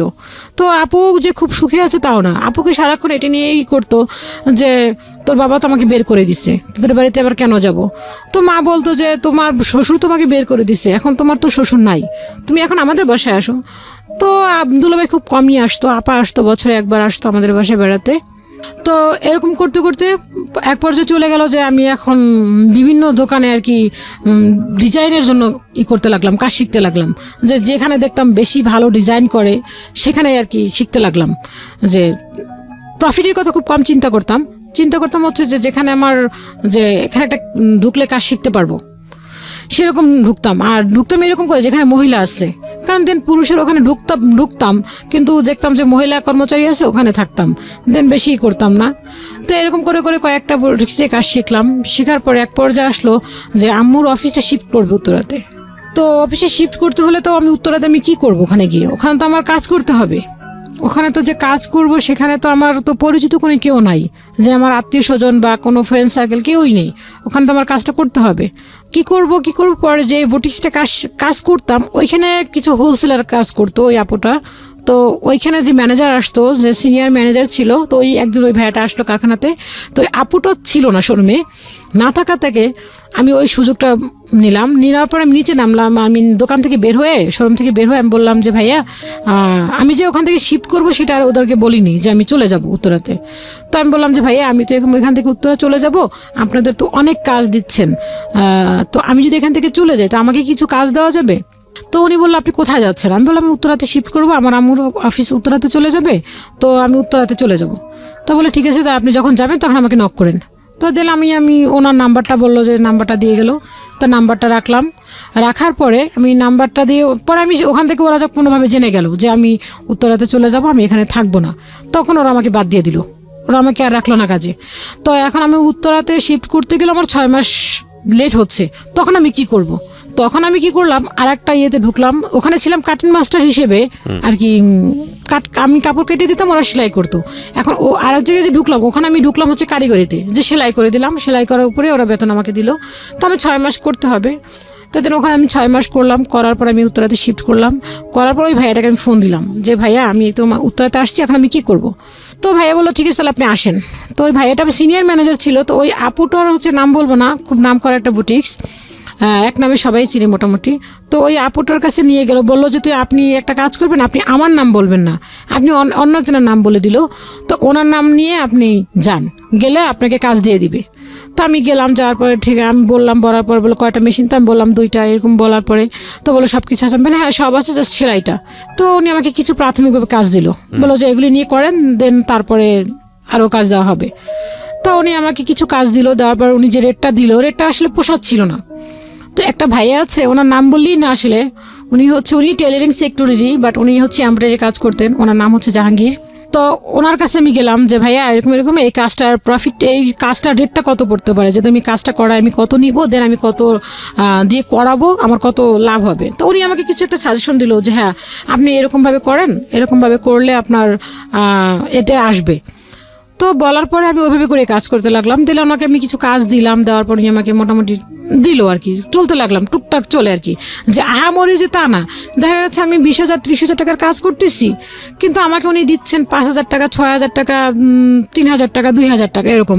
তো তখন আমি ওই কাজটা, এতগুলি কাজ আমি তো করতে পারতাম না একা। তো 2টা কারিগর রাখলাম, ওদেরকে দিয়ে কিছু করাতাম, ওরা রাত 9টা পর্যন্ত থাকতো, আমি কাটতাম, সেলাই করতাম, সারা রাত ধরে কাজগুলি করতাম, আয়রন করতাম, প্যাকেট করতাম। দিন আমি ভোর 6টা বাজে আবার ওই কাজগুলি 2 হাত ধরে প্যাকেট একটা নিয়ে আমি আবার সেই ওখানে মালগুলি পৌঁছায় দিতাম। আমি কখনো একটা ভ্যাগ টানতাম না, হয়তো বা ফ্যামিলিটি এরকম ছিল, কিন্তু কখনো হাতে একটা কিছু থাকলে একটা নিজের কাছে লাগতো। তো তখন আমি এই চিন্তাটা করতাম না যে না আমি এই ভ্যাগ টানতেছি, এটা নিয়ে আমার কেউ কিছু বলবে, এটা চিন্তা করতাম না। তখন আমি কি করতাম যে ওই ব্যাগগুলি নিয়ে 2টা ব্যাগ হাতে নিয়ে আমি যেতাম, বাসে উঠতাম, বাসে উঠে আবার নামতাম, নেমে আমি আবার ওই ব্যাগগুলি নিয়ে আবার ওইখানে দিতাম মালগুলি। দেওয়ার পর এক পর্যায়ে গেল কি, ওখানে মাল দিই ঠিকই, ওনাদের খাতে দেখা যায় 40, 50, 60,000 টাকা আমার হয়ে গেছে, কিন্তু উনি আমাকে দিচ্ছে 5,000 টাকা। তো ওই 5,000 টাকা আমি ওই এমব্রয়ডারি কাজওয়ালাকে দিব কি, দেন আমি কর্মচারীটাকে কি দিব? তো দেখা গেল ওই টাকাগুলো নিয়ে এসে আমি ওই কর্মচারীকে বিদায় দিতাম, কারণ ওরা তো আমার কর্মচারী, ওদেরকে তো আমাকে দিতে হবে, আমি কি খাইবে নাকি সেটা তো ওরা দেখবে না, ওদেরকে আগে আমার পেড করতে হবে। দেন এগুলি দিতাম, দিতে দেখা যায় 500 টাকাও থাকতো, কোনোদিন 200 টাকাও থাকতো, কোনোদিন থাকতোই না। দেন বাসায় এক্সট্রা কিছু কাজ নিতাম, ওই টাকারও দিয়ে মোটমাট টুকটাক চলতাম। দেন বাসা বাড়া মামাই দিচ্ছেন, দিতে দিতে এক পর্যায়ে এখন মনে হলো যে আরেকটু কাজের ইয়েটা বাড়ানো দরকার। দেন আরেকটা কর্মচারী নিলাম, নেওয়ার পরে কাজ করলাম। কাজ করতে করতে ঈদের সময় আসলে উনি হিসাবটা করতো। তো ওনাকে আমি প্রায় 12টা ড্রেস, ওই ড্রেসগুলির রেট ছিল 1,000 টাকা করে। তো 12টা ড্রেস দিলাম। 12টা ড্রেস দেওয়ার পরে উনি কী করলো, ওই 12টা ড্রেস ওনার দোষ ছিল কিনা আমি বলবো না, জানি না, সেটা হচ্ছে একটা ম্যানেজার ছিল, ওই ম্যানেজার আমাকে একটা মেমো দেয়নি। তো আমি চাঁদাত হিসাব করতে গেলাম, তো উনি আমাকে 12,000 টাকা কম দিচ্ছেন। তো আমি বললাম আপু 12,000 টাকা কেন? তোমার এখানে কোনো হিসাব তো নাই 12,000 টাকা, তুমি যে আমাকে দিয়েছো সেটা কই, তোমার ডকুমেন্টস কোথায়? তুমি বললাম আমার কাছে মেমো আছে। কদিন তুমি মেমো নিয়ে এসো। বাসায় এসে করলাম, দেখলাম না আমার বাসায় মেমোই নেই কোনো। তাই না, এখানে কাগজ কলমে প্রুভ করতে হবে, দেন আমার কাছে কাগজ কলম নাই, সেক্ষেত্রে আমি এটা 12,000 টাকার পেলাম না পাওয়ার পরে আমি এখন উনি আমাকে চাঁদরাতেই করে দিল। দেওয়ার পরে এটা হচ্ছে 2010 সালে। 2010 সালে যখন উনি আমার 9 সালে কাজটা যখন বন্ধ করে দিল, চাঁদরাত আসলো, আসার পর কাজগুলি দেওয়ার পর টাকাগুলি দিল। 2010 সালে আমি ওনার কাছে গেলাম, যাওয়ার পরে বললাম আপা আমাকে কাজ দিবেন না। তো উনি আমাকে বললো কি যে এখন তো ঢাল সিজন, তুমি কিছুদিন পরে আসো। তো এখন আমি কি করবো, এই ঢাল সিজনে এসে উনি যখন ওনার সিজন আসবে তখন আমাকে কাজ দিবেন, দেন যখন সিজন ছাড়া হয়ে যাবে তখন আমাকে কাজ, এর মাঝখানে উনি আমাকে কাজ দিতে চাইলো না, কাজে কিছু অল্টার হলো। কাজের অল্টার হলো না, ওখানের যে ম্যানেজার ছিল ওই ম্যানেজারের সাথে কোনো মেয়ে মানুষ কথা বলতে পারবে না। ওই ম্যানেজারের সাথে কথা বলবো কেন? হ্যাঁ, ওই ম্যানেজারের সাথে কীভাবে আমার সাথে দেখা হলো, তেন আমাকে কিছু কাজ দিল না। তো আমি ওই ভাইয়াকে বললাম যে ভাইয়া আমাকে তো আপু কোনো কাজ দিল না, আর আমি আজকে যদি আমাকে এই টাকাটা না দেয় তাহলে আমার আজকে 1000 টাকা যদি আমাকে দেয় তাহলে আমার আজকে বাসায় বাজার চলবে, দেন যদি 1000 টাকা নাও দেয় তাহলে আমার বাসায় বাজার চলবে না। আমি সকাল 6টায় গেছি, দেন কাজগুলি দিলাম, আমাকে 1 টাকা দিল না দিয়ে বের করে দিল। তো আমি রাস্তায় দাঁড়ায় একা ওদের আরেকটা কারখানা ছিল, ওইখানে দাঁড়ায় দেওয়ালের দিকে তাকায় আমি একা কাঁদতেছি যে আজকে যদি আমি টাকা না নিয়ে যাই তাহলে তো আমি বাজার করতে পারবে না। মাকে তো বলে আসছি যে মা আমি আজকে যাব, টাকা দিলে দেন আমি বাজার করব। তো আমি রাস্তা দাঁড়ায় কাঁদতেছি, দুপুরে কোনো খাবার নাই। তো ওই যে জাহাঙ্গীর নামে যে লোকটা, ওনাকে আমি ফোন দিলাম যে জাহাঙ্গীর ভাই কি করব, আমাকে তো টাকা দিচ্ছে না, একটা কাজ করেন আপনি দুপুরে খাইছেন? আমি কি না, তাহলে আসেন আমার কাছে আসেন। তা ওনার বাসায় গেলাম, যাওয়ার পর উনি কি করলো, উনি যে মেসে খাইতো তো ওনারই এক আত্মীয়, ওখানে লোক খাওয়াত উনি। তো উনি কি করলো, ভাত খান। আমি ভাত খাবো কি, আমার ভাত পেটে যাচ্ছে না। তো উনি আমাকে ভাত দিল, একটা কাঁকরোল ভাজি, শুধু শুকনো ভাজি, আর একটা পুঁটি মাছ, এটা দিয়ে উনি আমাকে ভাত দিলেন। ওখানে যেটা খাবার ওদের মেনুতে ছিল, তো 1 নালা ভাত মুখে দিয়েছি, কিন্তু মাছটাও ছিল পোড়া, একেবারে করকরা একদম করা। তো 1 নালা ভাত মুখে দেওয়ার পরে ওই যে ভাইয়াটা যে ম্যানেজার, ওনাকে আমি ফোন দিছিলাম, তো উনি ফোনটা রিসিভ করে তখন আমাকে ফোন ব্যাক করলো। তা আমি বললাম যে ভাইয়া এরকমের উনি তো আমাকে কাজ দেয়নি আর আমাকে কোনো টাকাও দেয়নি, আমাকে অন্ততপক্ষে 1000 টাকাও যদি দিত আপা তাহলে হয়তো আমি অনেক ভালো হতো আমার জন্য। তো উনি কি করলো, ঠিক আছে আপনি আসেন, আসার পরে আপনাকে আসলে দেখি কি করা যায়। তা আমি গেলাম, যাওয়ার পরে উনি বললো যে একটা কাজ করেন, আপনি যান, যাই আপনাকে বলেন, ওখানে যে ম্যানেজার ছিল সেকেন্ড ম্যানেজার, ওকে গিয়ে বলেন যে টাকাটা দেওয়ার জন্য আর কিছু কাজ দেওয়ার জন্য। তো আমি গেলাম, যাওয়ার পরে বললাম কি যে ভাইয়া আমাকে কিছু কাজ দেন, আমাকে এই দাদা পাঠাইছে কাজগুলো দেওয়ার নিতে, আপনি ওনাকে চিনেন কিভাবে? তখন আমাকে উল্টো প্রশ্ন করল। তখন আমি আর কি উনি যেভাবে আমাকে শিখাই দিল, যে আমি রাস্তা দিয়ে যাচ্ছিলাম তখন ওনার সাথে আমার দেখায় এইভাবে। তো আমাকে তখন 1000 টাকা দিল, আর দেন আমাকে কিছু কাজ দিল, যে কাজগুলি আপনি করে নিয়ে আসেন। তো এগুলি করার পরে দেন এরকম করে দিল, দেওয়ার পরে তো ওই যে 2010 সালে আমাকে বললো যে আপনার এখন ধান সিজন, এখন কাজ দেওয়া যাবে না, তো আপনি কিছুদিন পরে আসেন। তো আমি তখন ভাবলাম যে এখন তো পুরোই ঢাল সিজন, এখন আমি কি করব, কিছুই তো করার নেই আমার। আর এলাকায় তো আমাকে কেউ 5 টাকা ধার দিবে না, যে তুমি 5 টাকা নাও, 5 টাকার যে ধার যে আমি করব, সেই ধার টাকাটা আমি পরিশোধ করবো কিভাবে? আমার তো টাকা থাকতে হবে, টাকা না থাকলে আমি কোত্থেকে দিব? দেন কি করব, তখন আমি ওই যে কাজ করছিলাম ওখান থেকে যে আমাকে 40,000 টাকার মতো আমাকে দিছিল, ওখান থেকে আমার 3,000 টাকা ছিল। তো 3,000 টাকা আমি রেখে দিছিলাম। তো ওই যে বাড়ির যে একটা ওই যে বাসাটা আমরা ভাড়া নিয়েছিলাম, তো ওখানে হচ্ছে একটাই ফ্যামিলি ছিল, আর দেন আমরা গেছিলাম। তো ওই আপুটা আমাকে বললো কি, আপা আপনি তো মোটামুটি ভালো কাজ জানেন, আপনার ড্রেস আপ দেখে তো মনে হচ্ছে আপনি খুব ভালোই করেন, আপনি এখানে কিছু কাপড় তুলে চলবে? তো আমি বললাম যে আপা আমাকে তো ওইখানে যে বাসায় ছিলাম ওই বাড়িওয়ালা আন্টি বললো যে এখানে কাপড় বিক্রি হয় না, এখানে আমরা কাপড় আনছি ড্যাম খেয়ে যায়, বিক্রি হয় না। কয় না আপনি উঠান, চলতে পারে। তো দেন তখন আমার কাছে 3,000 টাকা ছিল। তো ওই 3,000 টাকা নিয়ে আমি নিউ মার্কেটে গেলাম। যাওয়ার পরে নিউ মার্কেটে গিয়ে কী করলাম, যে কাপড় গজ বিক্রি করার পরে যে শেষের যে থাকে 2 গজ 1 গজ 1.5 গজ এই টাইপের যে কাপড়গুলি থাকে, ওখান থেকে আমি কিছু কাপড় নিয়ে আসলাম কিছু কম টাকায়, 25 টাকা করে গজ কাপড় নিয়ে আসলাম। এসে আমি প্রায় মোটমাট ভালোই কিছু কাপড় নিয়ে আসলাম। আসার পরে আমি ওখানে ওই কাপড়গুলি 30 থেকে 35 টাকা করে সেল করলাম। দেখলাম খুব ভালো বিক্রি হচ্ছে, আমার খুব ভালো আর কি, প্রতি গজ আমার 10 টাকা 5 টাকা করে থাকছে। দেন তখন আমি ওই টাকাগুলি থাকার পরে আমি ওইখান থেকে আরও কিছু টাকা আমার হওয়ার পরে ওই টাকাটা আমি রেখে দিলাম যে আমি কিছু কাপড় তুলবো। দেন তখন কিছু ওই যে পাতিল নিয়ে আসলাম বাড়িতে, কিছু লোকরা বড় বড় পাতিল, ওই কিছু পাতিল রাখলাম আমি ওই টাকাটা দিয়ে, ছিল করছি। তো ওই আপারাও আর কি আমাকে দিলো যে রাখেন, তো আমি ওই টাকাটা দিয়ে পাতিল রেখে ফেলছি।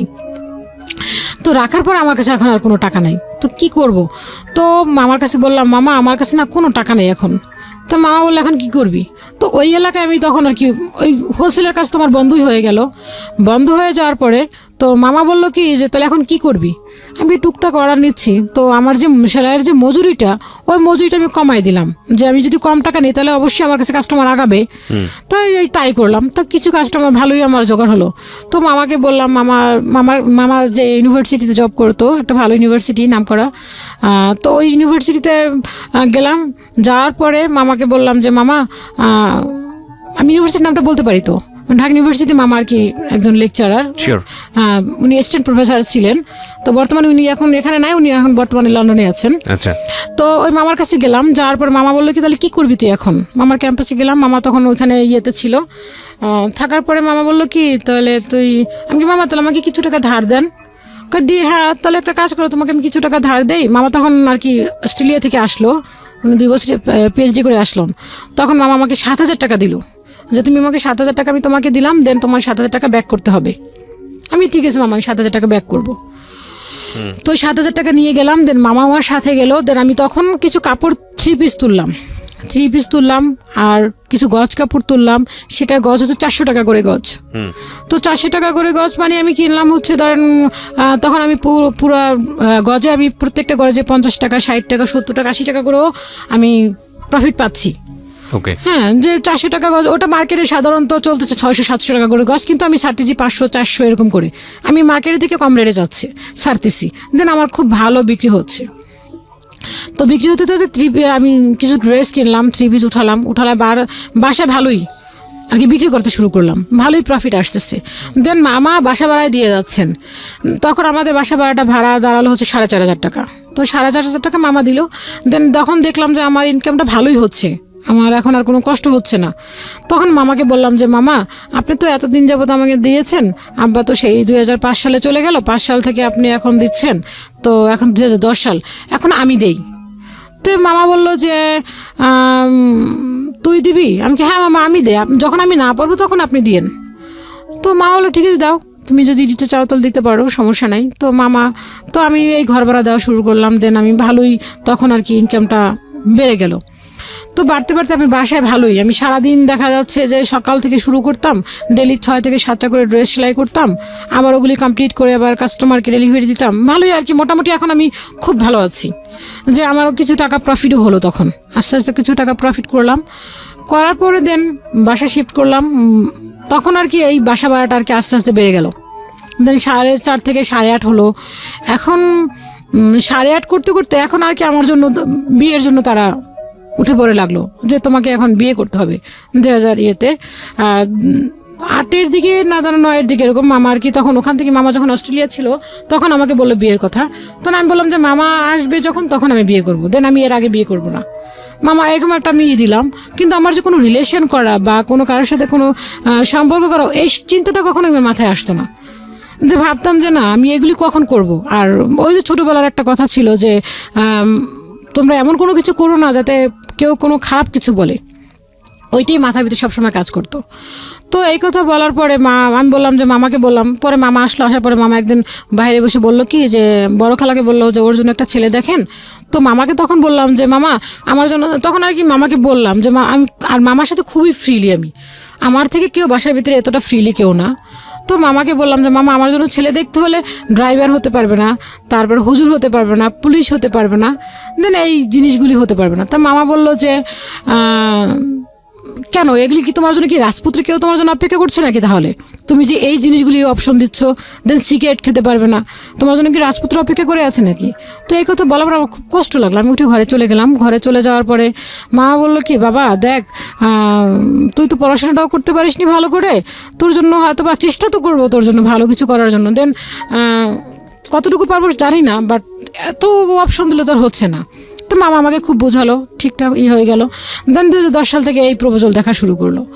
তো দেখা তখন খুব ভালো প্রপোজাল আসলো, কিন্তু কোনো না কোনো ক্লু দিয়ে আর কি জায়গা জিনিসটা এদিক হলো না, একটা প্রপোজাল আসতো এরকম, এখন এমন প্রপোজাল আসতো খুব হাই লেভেল।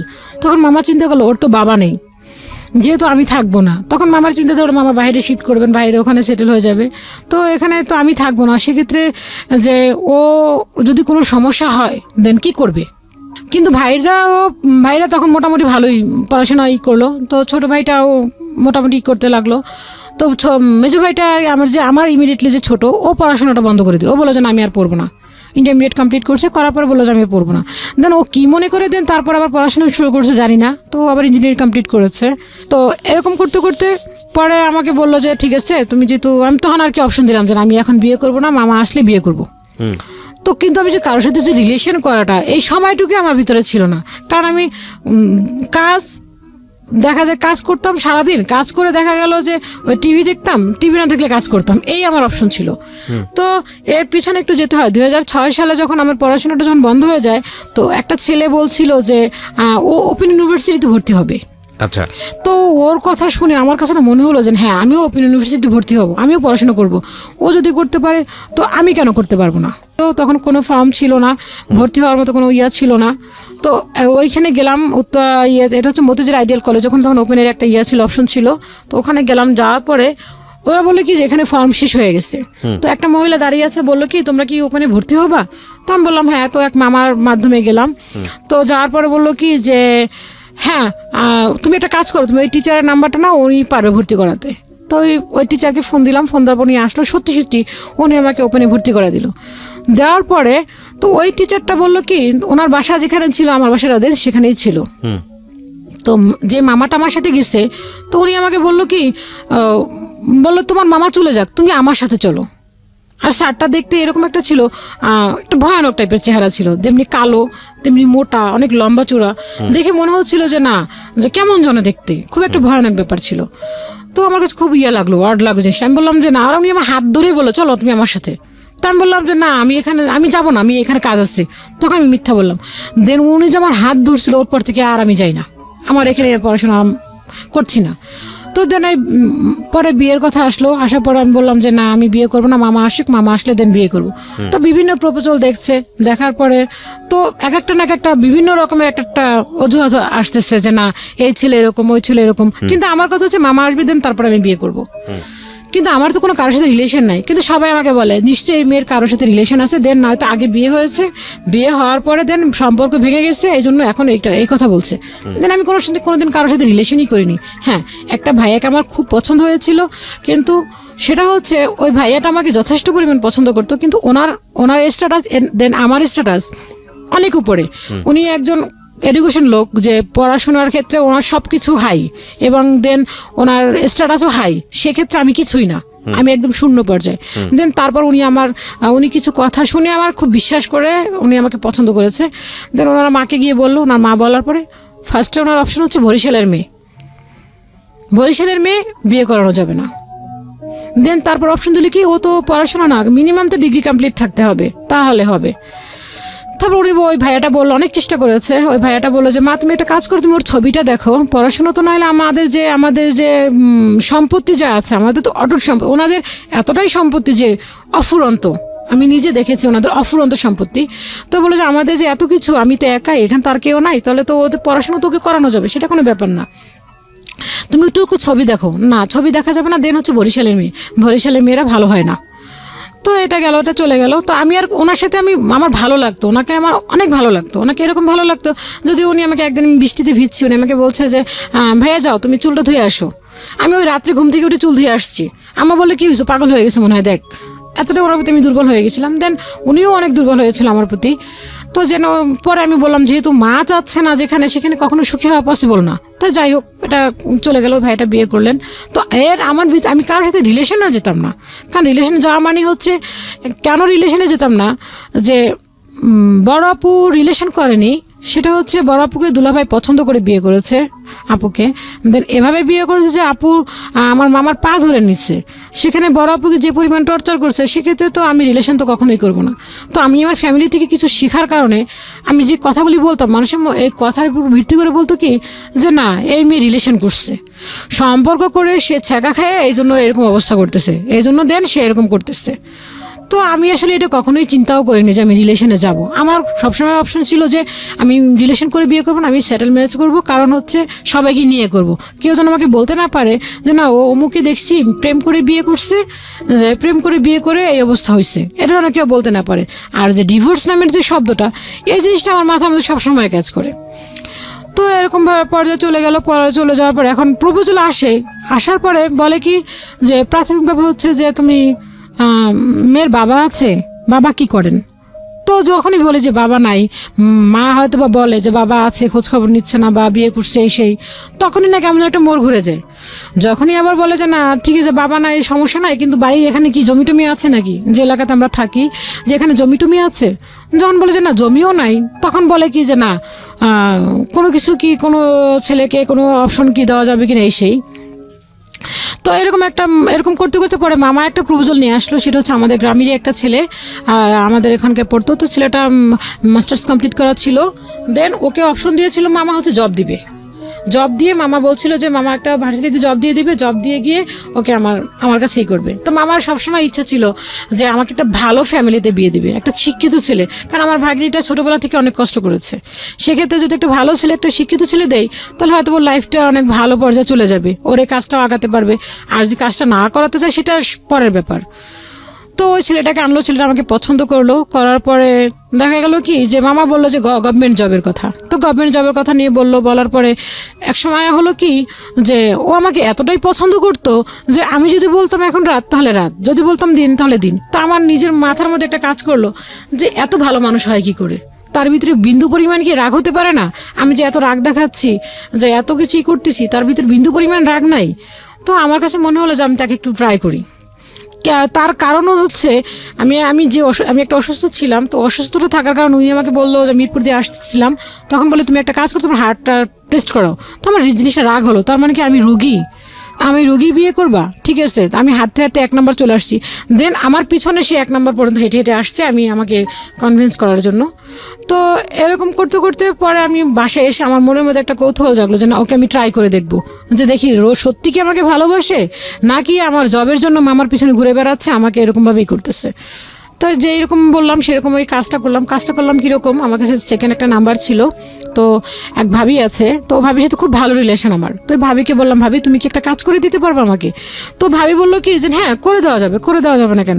আমাকে তুমি একটা কাজ করো, তুমি একটু ওকে ট্রাই করে দেখবা। তো ভাবিকে বললাম যে তুমি আমার একটা কাজ করো, আমি নাম সম্পূর্ণ তুমি করবা, আমার সম্বন্ধে যত খারাপ কিছু আছে তুমি সেটা ট্রাই করবা। ও এরকমভাবে থাকতো। সেটা হচ্ছে কি আপনার দেখা গেল যে আপনার ওই যে অফিস থেকে বের হলে আমাকে ফোন দিত, অফিসে ঢোকার সময় ফোন দিত, একটা ইংলিশ নিউজে ছিল। তো এরকম করতে করতে দেখা গেলো আমার এই সন্দেহ হওয়ার কারণে ভাবিকে বললাম, তো ও প্রতিদিন সন্ধ্যার সময় অফিস থেকে বের হলে আমাকে ফোন দিয়ে বেরোতো যে আমি বের হচ্ছি। তো এটা বলার পরে তো ভাবিকে নাম্বারটা দিলাম, নাম্বারটা দেওয়ার পর ভাবি আমি যা বললাম ঠিক সেম তাই করলো। বলার পরে আমাকে আমি তখন ওই ভাবি বলার পরে ও আমাকে ফোন দিয়ে বললো কি যে আমাকে না একটা মেয়ে ফোন দিছে, বলতেছে তুমি এরকম আমি আরও কি বলতাম, কি তুমি কি বলছো? পরে বলতেছে যে এরকম যে ওর আমি বাসায় গিয়ে ফোন দিব এইটা বলছে। তো আমি বললাম ঠিক আছে দেখো কি বলছে তোমাকে। আমাকে কিছু বলে নাই, জাস্ট তোমার নাম বলো তোমার বান্ধবী। তো এই কথা বলার পর প্রতিদিন সে সন্ধ্যা 6টায় আমাকে অফিস থেকে বের হয়ে ফোন দেয়, কিন্তু ওই সময় আর আমাকে ফোন দিল না। সে কী করলো, বাসায় গিয়ে ওই ভাবির সাথেই ভাবিকে বললো যে আমি বাসায় গিয়ে আপনাকে ফোন দিব। তো সে কী করলো, বাসায় গিয়ে সে ড্রেস চেঞ্জ না করে ওই ভাবিকে ফোন দিল। তো ভাবিকে ফোন দিল, ভাবির সাথে সে কথা বললো 22 মিনিট 23 সেকেন্ড কথা বললো। সে বললো যে ভাবি বললো যে আপনি কেন ওই মেয়েকে বিয়ে করবেন? সে আমাকে যে আমার বাবার ব্যাপারে আমি যে এতটা কাজ করতেছি বা এরকমের সে আমাকে যত পরিমাণ নিচে নামানো দরকার অ্যাকচুয়ালি যেরকম নিচে নামানো যায় ঠিক সেভাবে আমাকে এক কথা বলতে সে আমাকে করুণা করতেছে এরকম ভাবে। তো বললো যে আমি তো এই মেয়েকে তো আমার যোগ্যই না কোনো, এই মেয়েকে বিয়ে করতেছি শুধুমাত্র এই কারণে। তো এই কথা বলার পরে তো আমার না জিনিসটা শুনে অনেক খারাপ লাগলো, যে তার মানে কি মেয়েটা আমাকে সে করুণা করতেছে, তার মানে দেন আমাকে বিয়ে করার জন্য সেই করতেছে না জবের জন্য, তার মানে সে যদি জব না থাকে দেন আমাকে তো অবশ্যই টর্চার শুরু করবে। ঠিক ওই মুহূর্তে তার একটা অ্যাপয়েন্টমেন্ট লেটার আসছিল গভর্নমেন্টের জবের, মামা ট্রাই করছে, পরে এক মামা বলছিল যে ওখানে ইন্টারভিউ দেওয়ার জন্য। দেন আমি তখন ওনার কথাটা শুনে আমি ফোনটা অফ করে দিচ্ছি, আমি আর ফোন খুলতেছি না, আমাকে কেউ পাচ্ছে না। আমার এতটা কষ্ট লাগলো, আমি শুয়ে কাঁদলাম কতক্ষণ। দেন তারপরে এই কথা বলার পরে আমার খুব কষ্ট লাগলো, আমি কাঁদার পরে বললাম কি যে আমি বিয়েই করবো না, তার মানে কি আমি পড়াশোনা না, আমার বাবা নেই, আমার বাবা এই করে, এজন্য কি আমাকে সে বিয়ে করেছে? তখন কি আপনি ফ্যামিলি থেকে তখনও ডিটাচড, আপনি আলাদা আলাদা থাকছেন? না না না, আমি তো বাবা মায়ের সাথে থাকছি তখন। তখন মায়ের সাথে থাকছেন কিন্তু বাবা থাকে না? না, বাবা আমাদের কাছ এবং থেকে আপনি সেই নিজের 2005 সাল থেকে চলে গেছে। নিজের সংসার নিজেই চালাচ্ছেন? সেই হ্যাঁ, সময়টাতে? নিজেই চালাচ্ছি। মামা দিন বাসা ভাড়া দিত, দেন এখন তো মামা বাসা ভাড়া দিচ্ছেন না, তখন আমি নিজেই দিচ্ছি বাসা ভাড়াটা। দেন খাবারের খরচটা আম্মু দিচ্ছেন, দেন কিছু দরকার হলে পড়াশোনার খরচটা হচ্ছে মামা কিছুটা বের করতেন। তো এই কথা বলার পর আমার খুব কষ্ট লাগলো। তখন মামাকে বললাম যে মামা, ফোন দিলাম তখন রাতে মামাকে, তখন মামা হচ্ছে আপনার ইয়েতে থাকে, মামা তখন ইউকেতে চলে গেছে। তখন মামাকে বললাম যে মামা এরকমের ও না এইগুলি বলতেছে। তখন মামা আমাকে বকা দিল, বললো তুই বেশি পণ্ডিতি করলি কেন? আমি বললাম মামা আমি বিয়ে করবো না জীবনে, কারণ যে আমাকে পছন্দ করে না, আপনার জবের পছন্দ করছে, সে আমাকে সারা জীবনভাবেই তো এইভাবে খোটা দেবে। হয়তো তার ফ্যামিলি ভালো, ঠিক আছে, আমি তাকে বিয়ে করবো না কোনোদিন। তো এই কথা বলার পর মামা বললো তোমার যেটা ইচ্ছা, যেটা তোমার ইচ্ছা, তোমরা যেটা ভালো মনে করো। তখন মামা রাগ করে বললো তোমাদের যেটা ইচ্ছা, আমি তোমাদের কাছে নাই, আমি তোমাদের সাথে নাই। তো মামা এই কথা বলার পরে দেন আর ওনার সাথে আর হলো না। দেন এই পর্যন্ত চলে গেল। চলে যাওয়ার পরে আমার যেন প্রপোজাল আসার পরে একটাই প্রবলেম, যে বাবা থাকতে হবে। দেন বরিশালের মেয়ে কেন? মেন প্রবলেম হচ্ছে বরিশাল। তার মানে কি বরিশাল দেখে এজন্য তো আমার হবে না। আমরা তো বলে কি মেয়ের আগে বিয়ে হয়েছে, নাহলে কেন কোনো মেয়ে কি একটা 29 বছর বা 28 বছর একটা মেয়ে কি একা কখনো থাকে নাকি? নিশ্চয়ই দেখেন আগে কতটা রিলেশন করছে, দেন তারপরে সে এই কাজে আসছে। তো এরকম করতে করতে মনে হলো যে না, এখন আর আসলে দেখা যায় প্রপোজাল আসে, তখন আমি মনে করলাম যে না, এখন আমি আসলে ঘরে বসে থাকবো না। আমার তখন ইচ্ছা হলো যে না, আমি কিছু একটা করব। তখন ঘরে বসে আমি মেশিনটা আরও একটা বাড়ালাম, কর্মচারী নিলাম। আমি একটা মেয়েকে, যে এখন আমার সাথে যে আসছে ও হচ্ছে, ওকে আমি নিজে ফ্রিলি কাজ শিখালাম। তো আমি অনেকজনকে কাজ শিখাইছি। কাজ শিখানো দেন পরে এখন মনে হলো কি যে না, আমি বিয়ে করবো। তো আম্মু এর মাঝখানে হচ্ছে তার চিন্তা হচ্ছে যে বিয়ে করবো না কেন, কারণ কি তোমার, তুমি বিয়ে করবো না কেন? আমার সবসময় আমাকে একই কথা বলে, বিয়ে করতে হবে। তো আমাকে বিয়ে করতে গেলে তোমার তো আমি যে বলবে যে বাবা নাই, দ্বিতীয় কথা তোমার বাড়ি আছে, তুমি কি যৌতুক দিতে পারবে আমাকে 5 লাখ টাকা? মানুষ তো শুনে যে মামা লন্ডনে থাকে, যে মামার কাছে মনে হয় যে হয়তো বা লন্ডন নিয়ে যেতে পারবে, আর নয়তো বা মামা শ্বশুর হয়তো বা ইয়েতে থাকে, লন্ডন থেকে 5 লাখ টাকা দিতে পারবে। নয়তো বা মেয়ে যে কাজ করছে এতদিন যাবত, যে কাজগুলি করছে, সে কি শুধু খাইছি, তার টাকা পয়সা মোটেও জমানো নাই। কিন্তু ভাইয়া একটা কথা বলতে গেলে কি, আমি যে ইনকাম করছি সবটুকু আমি নিজের খরচে লাগছে, কারণ আমার বাসা ভাড়া দিতে হচ্ছে। প্রতি মাসে আমি ইনকাম বা যতটুকু করতাম ঘরে বসে, বাসা ভাড়া দিতাম, টুকটাক নিজের খরচ চলতাম, সব কিছু করতাম। তো এরকম করতে করতে পরে মামা যখন এই কথা বলো, তো দেন 2012 সালে মামা বিয়ে করলো। বিয়ে করার পরে তো মামা এর মাঝখানে আমাকে বারবার বলতো যে তুই পড়াশোনাটা শুরু কর। তো আমার একটা লজ্জাবোধ কাজ করতো যে আমার ভাইরা এখন মোটামুটি পড়াশোনা করতেছে, ওরা ভার্সিটিতে পড়ে, আমি এখন পড়াশোনা করবো, ওর ফ্রেন্ড সার্কেল বা কী বলবে, এরকম একটা লজ্জা কাজ করতো আমার কাছে। তো আমি না পড়তে চাইতাম না, যে না থাক, এখন আর পরে কী করবো, এখন তো কাজই করতেছে, আর পরে কী করবো। তো 2012 সালে আমার মামি হচ্ছে সে ঢাকা ইউনিভার্সিটি থেকে পড়াশোনা করছে। সে বললো কি, তো বললো যে তুমি এই কথা কেন বলতেছো, তোমার লজ্জা পাচ্ছে? আমার এক নানু আছে, তার ছেলে মাস্টার ডিগ্রি কমপ্লিট করে ফেলছে, দেন সে ওপেন থেকে সে পড়াশোনা করতেছে, তার কি এখন দরকার পড়াশোনা করাটা? তখন ভাবলাম যে সেটাও তো হতে পারে যে সে বুড়ো বয়সে যদি পড়াশোনা করতে পারে, তাহলে আমি কেন করতে পারবো না? দেন ওই 2013 সালে তখন আমি চিন্তা করলাম যে না, আমি পড়াশোনা আবার শুরু করবো। দেন আমি আবার তখন পড়াশোনার জন্য আবার গেলাম, মাদ্রাসা শিক্ষা বোর্ডে গেলাম। তো সেখানে গেলাম, যে বললাম যে আমি তো অনেক দিনের গ্যাপ, যেহেতু 20 লং টাইম গ্যাপ, তো আমি ওখানে গেলাম যে 8-এ ভর্তি হবো। তারা বললো যে না, এখন নেওয়া যাবে না, আমাদের রেজিস্ট্রেশন হয়ে গেছে, এখন 8-এ ভর্তি করা যাবে না। দেন 9-এ যদি হয় তাহলে আমরা হয়তো কিছুটা হেল্প করতে পারি 9-এ ভর্তি হলে। তাই আমি ভাবলাম যে 9-এ ভর্তি হয়ে যে আমি এতদিনের গ্যাপটা কীভাবে পূরণ করব? আমার পক্ষে তো পসিবল না গ্যাপটা পূরণ করার। তো ওরা আমাকে নিল না। পরে একজনে বললো যে একটা কাজ করো, ওপেনে যাও। তো আমি ওপেনে গেলাম। ওপেনে যাওয়ার পর ওখানেও সে ভয়টা পাচ্ছি যে আমি এখন এতদিনের গ্যাপটা কীভাবে পূরণ করব। এটা তো পূরণ করার মতো না, আমি তো অনেক দিন যাবত ছেড়ে দিয়েছি পড়াশোনাটা। তো ওখানে আমি 9-এ ভর্তি হলাম। হওয়ার পরে কি করব, পড়াশোনার জন্য তখন আমি চেষ্টা করতেছি আর কি চালানোর জন্য, তো কিছুই বুঝতেছি না। তখন আমি পড়াশোনার আর কি কাজও করতেছি। তখন একটা টিচার ডাকলাম। টিচার মানে আমার থেকে বয়সে অনেক ছোটো, আমার ছোটো ভাইয়েরও ছোটো। ওকে আমি রাখলাম। রাখার পর ওকে আমি খোলাখুলি বললাম যে দেখেন ভাইয়া, ছোটো আমার, বাট ও তোমার একজন টিচার। তো ওকে আমি বললাম দেখেন ভাইয়া, আপনি ধরে নেন আপনি ক্লাস একটা 1-এর বাচ্চাকে পড়াচ্ছেন, দেন আমি কিছুই পারি না। আমার ইংলিশটা শিখাবেন হচ্ছেন ABCD থেকে, আর অঙ্ক শিখাবেন হচ্ছেন 1-2 থেকে, দেন আমি কিছুই পারি না, আপনি আমাকে এভাবে করে শিখাবেন। ও না জিনিসটা প্রথমত খুব নিল যে আপনি এই বয়সে এসে আবার পড়াশোনা শুরু করছেন, খুব খুব আনন্দ সহকারে নিল। তো আমাকে সেটাই করলো, সেভাবে করে আমাকে বললো যে ঠিক আছে আপু, আপনাকে আমি সেভাবে করে শিখাবো। দেন আমাকে ঠিক সেভাবে করে শিখালো। ও গিয়ে ওর মাকেও বললো, মা তুমি তো পড়াশুনো করতে পারো, দেখো আপু এই বয়সে সে পড়াশুনো করছে। ও আমাকে আবার এসে গল্পগুলি বললো। তো দেন আমি এরকম করে করলাম। দেন ম্যাট্রিক পাস করলাম, আর কি মোটামুটি ভালো আর কি 3 পয়েন্ট পাইলাম। পড়ার পরে পাস করলাম। করার পরে তো এখন হচ্ছে আমি যেহেতু আমি বিয়ে করতেছি না, বিয়ের জন্য প্রপোজাল আসলো, একই প্রবলেম। তো আমি বললাম যে না আম্মা দরকার নেই। তো এখন মানুষে বলে কি জোর কেন বিয়ে হচ্ছে না, নিশ্চয়ই কেউ ক্ষতি করে রাখছে। যেমন আমাদের একটা কালচার আছে, বলে যে এতদিন লং টাইম যদি বিয়ে না হয় তাহলে বলে যে মানুষের বান মেরে রাখছে এই সেই। তো আম্মু বিভিন্ন ধরনের ট্রিটমেন্ট চালাতে শুরু করলো। এ বলে যে অমুক করতে পারবে। তা আমি বললাম আম্মা এগুলি বিশ্বাস করি না, এগুলি যে আদৌ সত্য কিনা তুমি কিন্তু জানো না, বাট এগুলি শুধুমাত্র মানুষের টাকা খাওয়ার ফোন দিই। তো আম্মু আমার গোচরেও শুরু করলো, যে আমাকে না জেনেও শুরু করলো, দেন আমাকে নিয়ে গিয়েও শুরু করলো।